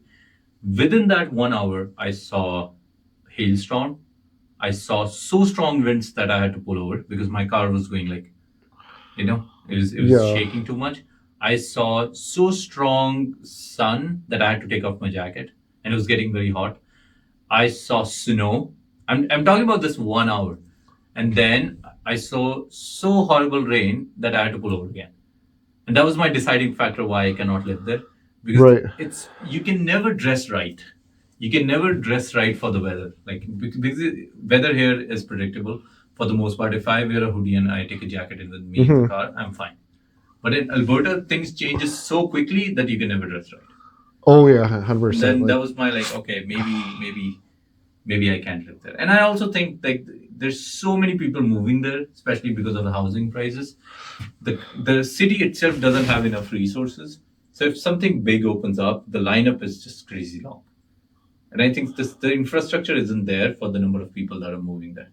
And when you drive there, it's like Matrix, like same looking house Oh yeah, I know what you mean. throughout, Like and in you're like, Calgary, okay, in the suburbs I've everywhere. been driving for 20 minutes and it looks the exact same. Yeah. Like, do you think you're ever going to own a house? Is that your goal? I don't suggest this to anybody, right? But 2 years ago, that was my goal. Like, I think I should invest, and my wife was doing well, I was doing well. And I was like, okay, I'm going to buy a house. I went there, I did all the research, I did everything on paper, I wrote down everything. I also enjoy traveling. Yeah. It all came down to I really like life, and I really like to do things, and I really like to be comfortable. If I ever invest in a house and I'm not making that bracket, I won't be able to live my life. For sure, yeah. You know?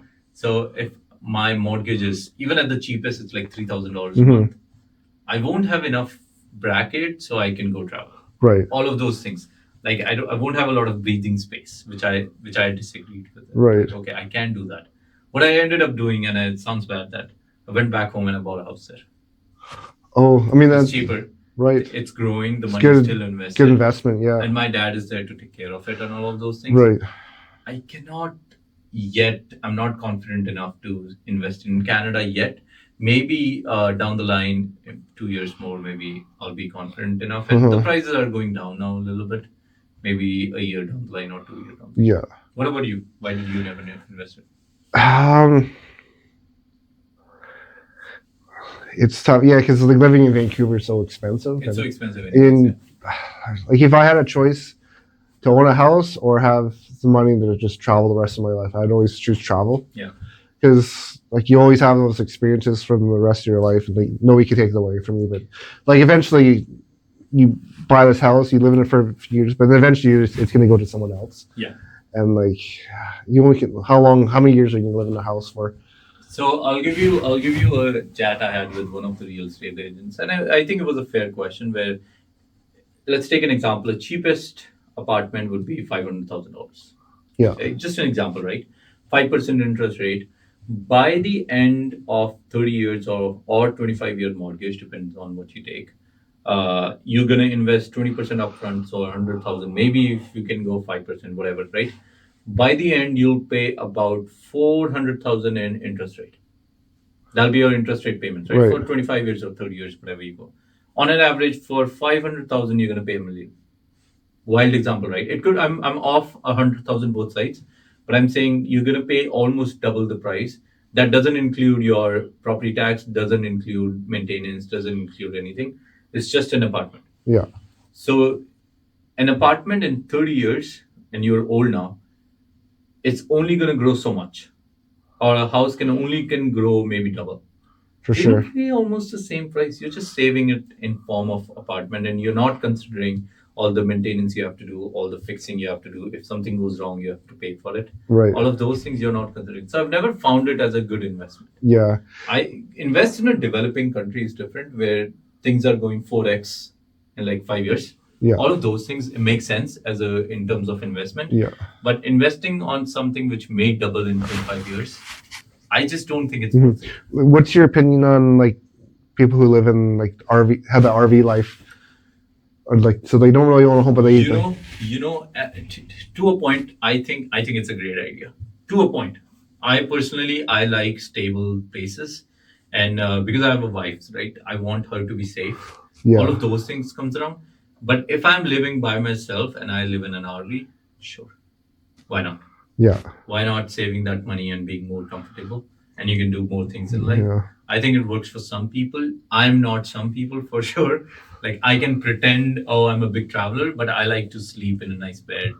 For sure, Like yeah, and you have that safety. And I have that safety, and then my wife is okay. Like all of those things really matter. Because a guy I play hockey with, he paid $9,000 for an RV, Yeah. but he also has like an apartment he was renting, but he has people who will stay there, and they'll give him his money. Oh yeah. And then he'll kind of swap out once in a while. But yeah, most of the time he's just living in his RV. Oh wow. And People stay in like random parking lots. I mean, So it's like a yeah, that's one of the parts, right, where you're like, I do need a roof over my head, which is always there, and nobody's gonna tow me. Like all of those things, like that's what I think. That's what home is too, is a stable place. Like you travel all over the world. Do you feel when you come back to Canada? Do you feel like home? Oh, I'm finally home. yeah. Like I sometimes at the end of a trip, I'm just like, oh, I just can't wait to be home. But Yeah. then when I come back, I always get like that kind of like post trip blues. Yeah. Where it's like you kind of like, oh, you miss that kind of like the spontaneous of travel and like the venture and like, I mean, a lot of people complain about Canada, like it's too boring because it's like it just everything just too convenient, but you sometimes appreciate like all that conveniences. That's true. Yeah, like I mean, every time I've traveled, one thing I really miss is the toilet seat. When I come to my toilet, I'm like, I've been missing you for so long. Exactly. And my bed too. Like I'm so used to off my mattress. You go, oh, thank God, I can have a good sleep now. Yeah, because I'm so used to it. But it's funny, like in Japan, like how like almost sometimes certain things of the quality of life's better. Like they have like the toilets are so fancy there. Like they have like heated seats. They play music and the bidet. And sometimes actually I get to appreciate like bidets, like going traveling. And like I don't know why Canada never adopted it. That's I don't know. I actually don't have an answer for it. Generally, I always have answers for things. I have no idea why they don't. It's cleaner. It's cheaper. You don't have to buy toilet paper as much. Yeah. And then it's more hygienic. That was the biggest culture shock for me, because in India you have bidet everywhere, and then I moved here. I didn't know that Canada don't have bidets. Yeah. Right. And this is my day one, and I'm in the toilet, and I'm like, okay. I'm looking everywhere, and there's no bidet. I'm like, okay, maybe I don't know. So I called a friend of mine. I was like, okay, I'm in the toilet. I can't find bidet. He was like, there's no bidet. Oh well. What do you mean? How do you clean? He's like, take the toilet paper and clean it. I was like, shit, man. How can I? And then I went to shower. Right. Then I can't deal with funny, another thing, like sort of like on the same topic, like in South America, because like the plumbing's so bad, you have to like do your business wipe, and you throw it in a trash bin. But still, you can't put it in the toilet. Yuck. So it's just like a big bin full of like dirty like fish instead of some clean. So it's that had to get you had to get used to that, and some places don't even have toilet seats. I mean, I feel really bad for like a lot of women who have to use those toilets. So or like how to use a lot of those in Asia. Like the squat toilets. Maybe we have them a lot in India. Hey, squat toilets has a lot of benefits. First of all, because you're not sitting in a chair position. Yeah. Your thighs are stronger. Yeah, you put your feet down on the spot. You can sit better, and you also like. I know this is a weird topic to talk about. You also poop better because it's on an angle where your intestines can open up more, and you poop better. Yeah. Makes sense. I'm so glad we don't have them in Canada. Yeah. The squat ones maybe not. Yeah, but yeah, like I don't know why. Like they just have it should have the bidets. I'm a big bidet supporter. Yeah, I think that's one of the biggest culture shocks you get when you go to different countries and you see how they just live their life and how different it is, right?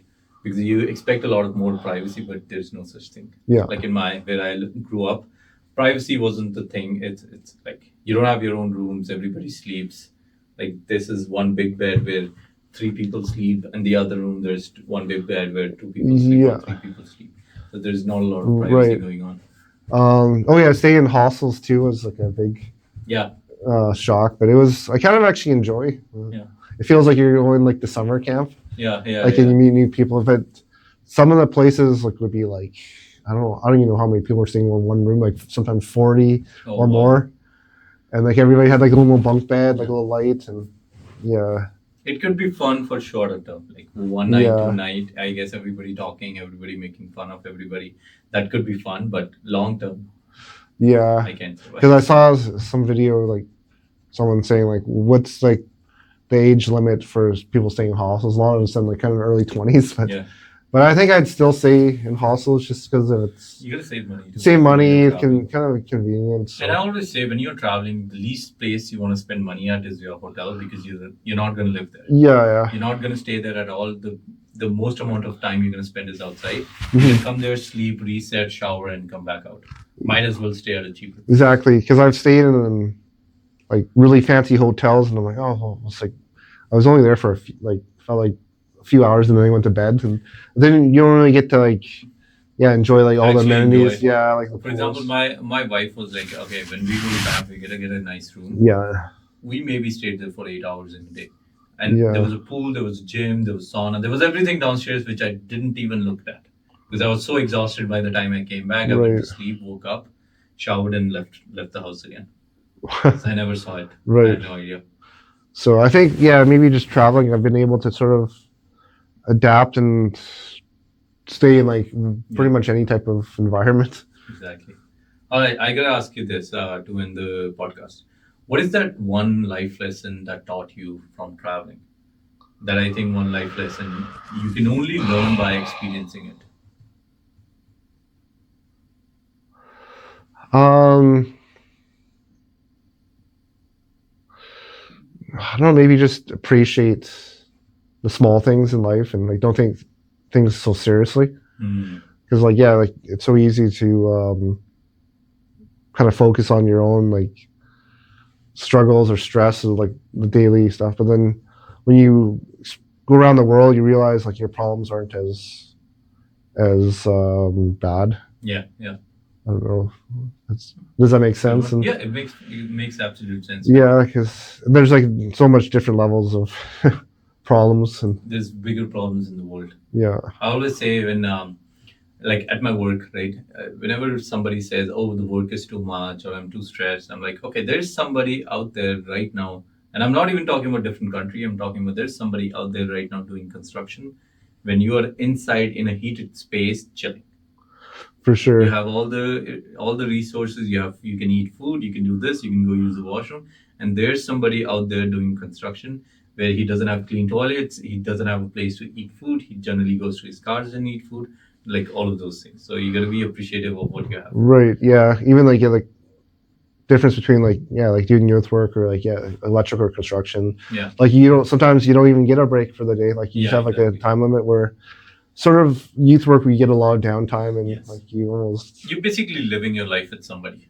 yeah. And I think that's what the most what's the word, tiring part is sometimes, because you don't feel like you're working, and then it's so stressful because you have somebody's responsibility, which you don't really have a lot of affection with.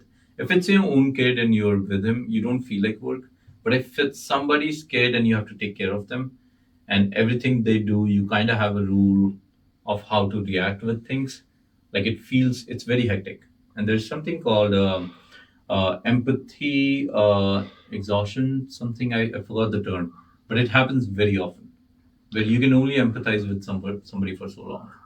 Okay. No, I think I've probably experienced that. Yeah. So I think that's why it's good to work with different clients. Yes, yes.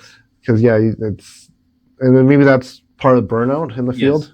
I think it's called empathy burnout, maybe. Okay. Yeah. Yeah. Because you can only empathize with somebody for so long, and then you burn out because Yeah. it takes a lot of energy. Right. Do you think that can happen with your own family and siblings? To a point, yes, I agree. Yeah. It does happen. It happens you do get empathized for a while, and then you're like, okay, that's not your story. Grow up, move to next things, because you yourself have so many struggles. A lot of time when you hear other people struggle, Mhm. you kind of start comparing with your own, and you're like, okay, that's not even that big of a deal. Like, Right. there's bigger problems. out Yeah, there. and I think even it's interesting when you travel and you meet people for the first time, Yeah. and you have like that sort of surface level relationship. It's easy to empathize with people, but That's so true. That's so true. more time you spend with someone, like like you can lose that empathy for people, and especially like if you're like staying in hostels or you're like in a like travel group. Yeah. That brings me to a question, right?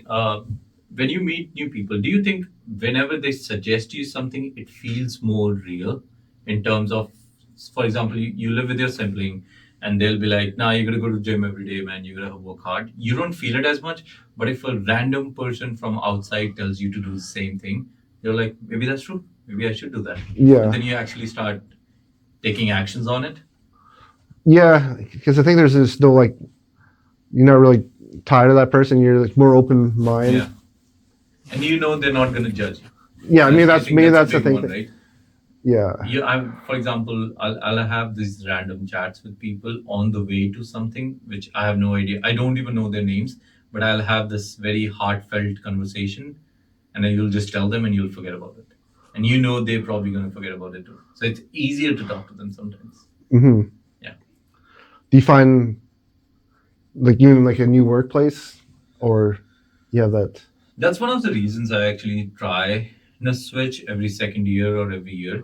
Yeah. Is when you work with the same people, you can only grow so much, and you can only do so many things. And for me to feel more active, I need to learn something. I need to be challenged with something. Yeah. Inspired. Yeah. Yeah, be inspired, or at least learn something new. So I try and switch here and there, especially even with the clientels too. Like I'll try to work with somewhere new where there's more challenge. Hmm. I don't want to get beat up or anything, but I still want more psychological challenge for sure. Right. And I think actually doing youth work, I've been like almost exposed to so many different cultures Yeah, yeah. because I feel like it's very. I don't know, for whatever reason they hire a lot of internationals, so it's you almost Yeah. get a taste of travel just being like doing Just youth being work. at youth.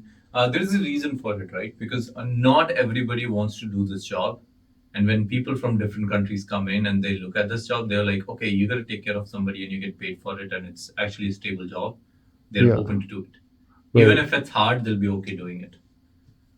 for Which sure. people here won't want to do it. Yeah, Because everybody wants a nice 9 to 5 job. yeah, it makes sense. And you're happy to do overnights, for example. Like they're happy to work on Christmas because they don't care much about Christmas. Like I have worked every Christmas. I don't think so I've taken a Christmas off. Why would you? You get 1.5 times the money. You get a paid day off later, and I don't have much feelings. For sure, yeah. I mean, this year was the first time I've went home Oh to wow! spend Christmas with family. How did that go? Um, yeah, it was good. I mean, I'm glad I did it because, yeah, like you, I've worked the last like 4 or 5 Christmases. Yeah. Just because I feel like after COVID, like Yeah. people don't get together as much. Yeah. So I'm like, oh yeah, like I'm like, oh, might as well make some overtime, and Yeah. but then I feel like family time is still really important. Like, I think human is a social animal, right? So I think yeah, we always need family, even if you dislike them. Like you yeah, always want them around somehow. Like maybe don't be so connected. And I think that's a good balance. But you still want them around. yeah. Like, Otherwise, it feels very inhuman to live by yourself, like at all hmm, times. I like my alone time, but all on the same side, I still want people around me. yeah, um, yeah. I think maybe travel almost made me appreciate families more too. Yeah, yeah, for For sure. I don't know why, but maybe I think it's a sense of being home, and even somebody's parents, they're not as predictable, or sometimes they get angry too much, or whatever the reasoning is. They're still there. So that stability is a big one, and I yeah, think that's what makes you feel like home. Like yeah. That makes the sense. feeling of okay, this person is always going to be there. Maybe they'll react good and bad sometimes, but they'll always be there. I think that feeling kind of makes you feel like you're home. Yeah, Yeah. and then sort of related to that, it's been a very long time since I've done like a family Mm. trip. Yeah.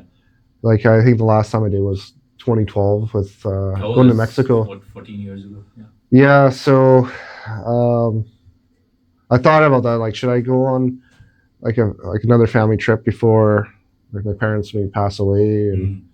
and like even like my sister has her kids, it'd be nice to kind of build those memories again. Yeah. Because I've done so much solo traveling, and So you got to find a balance again. I think like yeah, where you still want to see your parents because they're only going to be there for so long. Like when I went back home,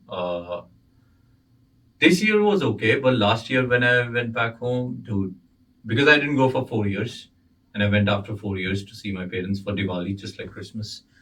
I saw my dad being a little older, like he's not as fit as he was 4 years ago. Same with right, my mom, right? You'll see more gray hair on your mom, and that makes you feel like, okay, I gotta be more connected with them because there was a big disconnect in between. So I think I'm more appreciative this year where I'm talking to them more, I'm chatting with yeah, them, I'm sharing more things with them, I'm trying to make more plans here and there, but life comes around. hmm, Yeah. yeah. I just maybe like yeah, I think travel kind of puts things in perspective too. I think What's important? that's what it gives you, and I think it's extremely important. Of course, you learn about a lot of things, but perspective, I think, changes everything. For Yeah, example, when I say something, I always say it as it's my perspective. But if you believe in something else, I would love to know about it, and makes none of us wrong. Just because you have a different perspective doesn't make you wrong. It just means you have a different perspective. I yeah, think that's what traveling gives you. 100%. Yeah, Like, for example, the example I gave about the Japanese culture and Western culture, like it's just same thing in different perspectives, right? hmm All right. Last question. What is because I've asked this to every guest of mine. What is that one quote you live by that you would like to share?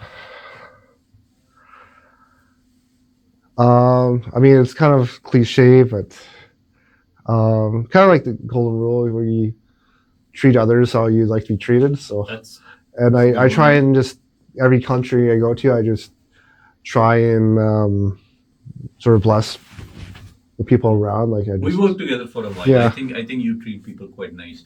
yeah, Doesn't really mean they will treat you nice, but at least you'll do your part. yeah, Because we have worked with a lot of people who are not very nice. And right.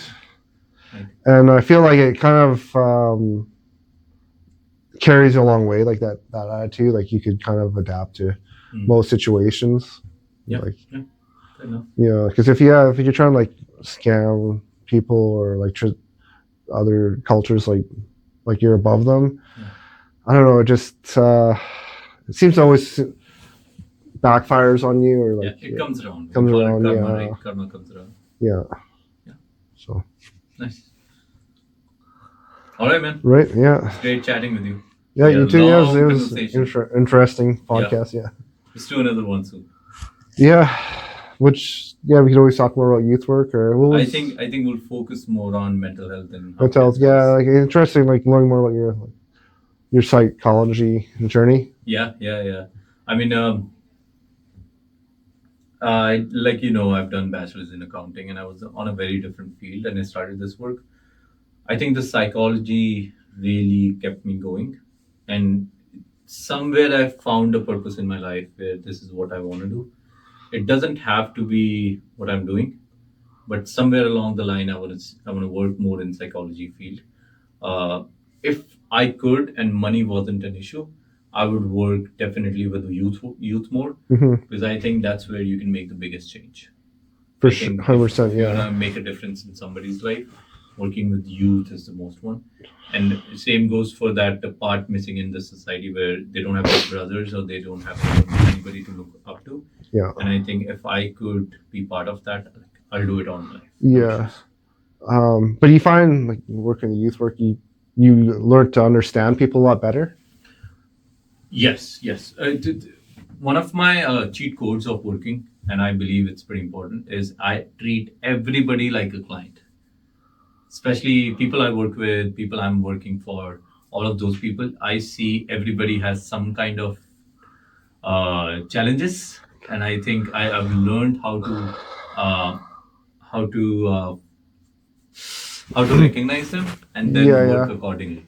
I'll give you an example. We had one of the workers, and you and me, we know who I'm talking about, and I think that worker had a lot of challenges. I learned how to work with them. Like, that's how I see everybody, and it for works out. sure. Yeah, As long as I treat them with respect and I kind of know what their challenges are yeah, and work around it, it works out. yeah. I don't know if you mentioned it, but like, or maybe I kind of thought about like how everyone's kind of like their own little puzzle. Yes. So like you just kind of have to figure out how everything That's fits exactly together. Yeah, That's and like exactly it. Yeah. so it is kind of interesting. Yeah, I kind of want to learn more about psychology. We'll definitely chat about it on our next one. Yeah. All right, man. All right. Yeah. Good. Pleasure talking to you.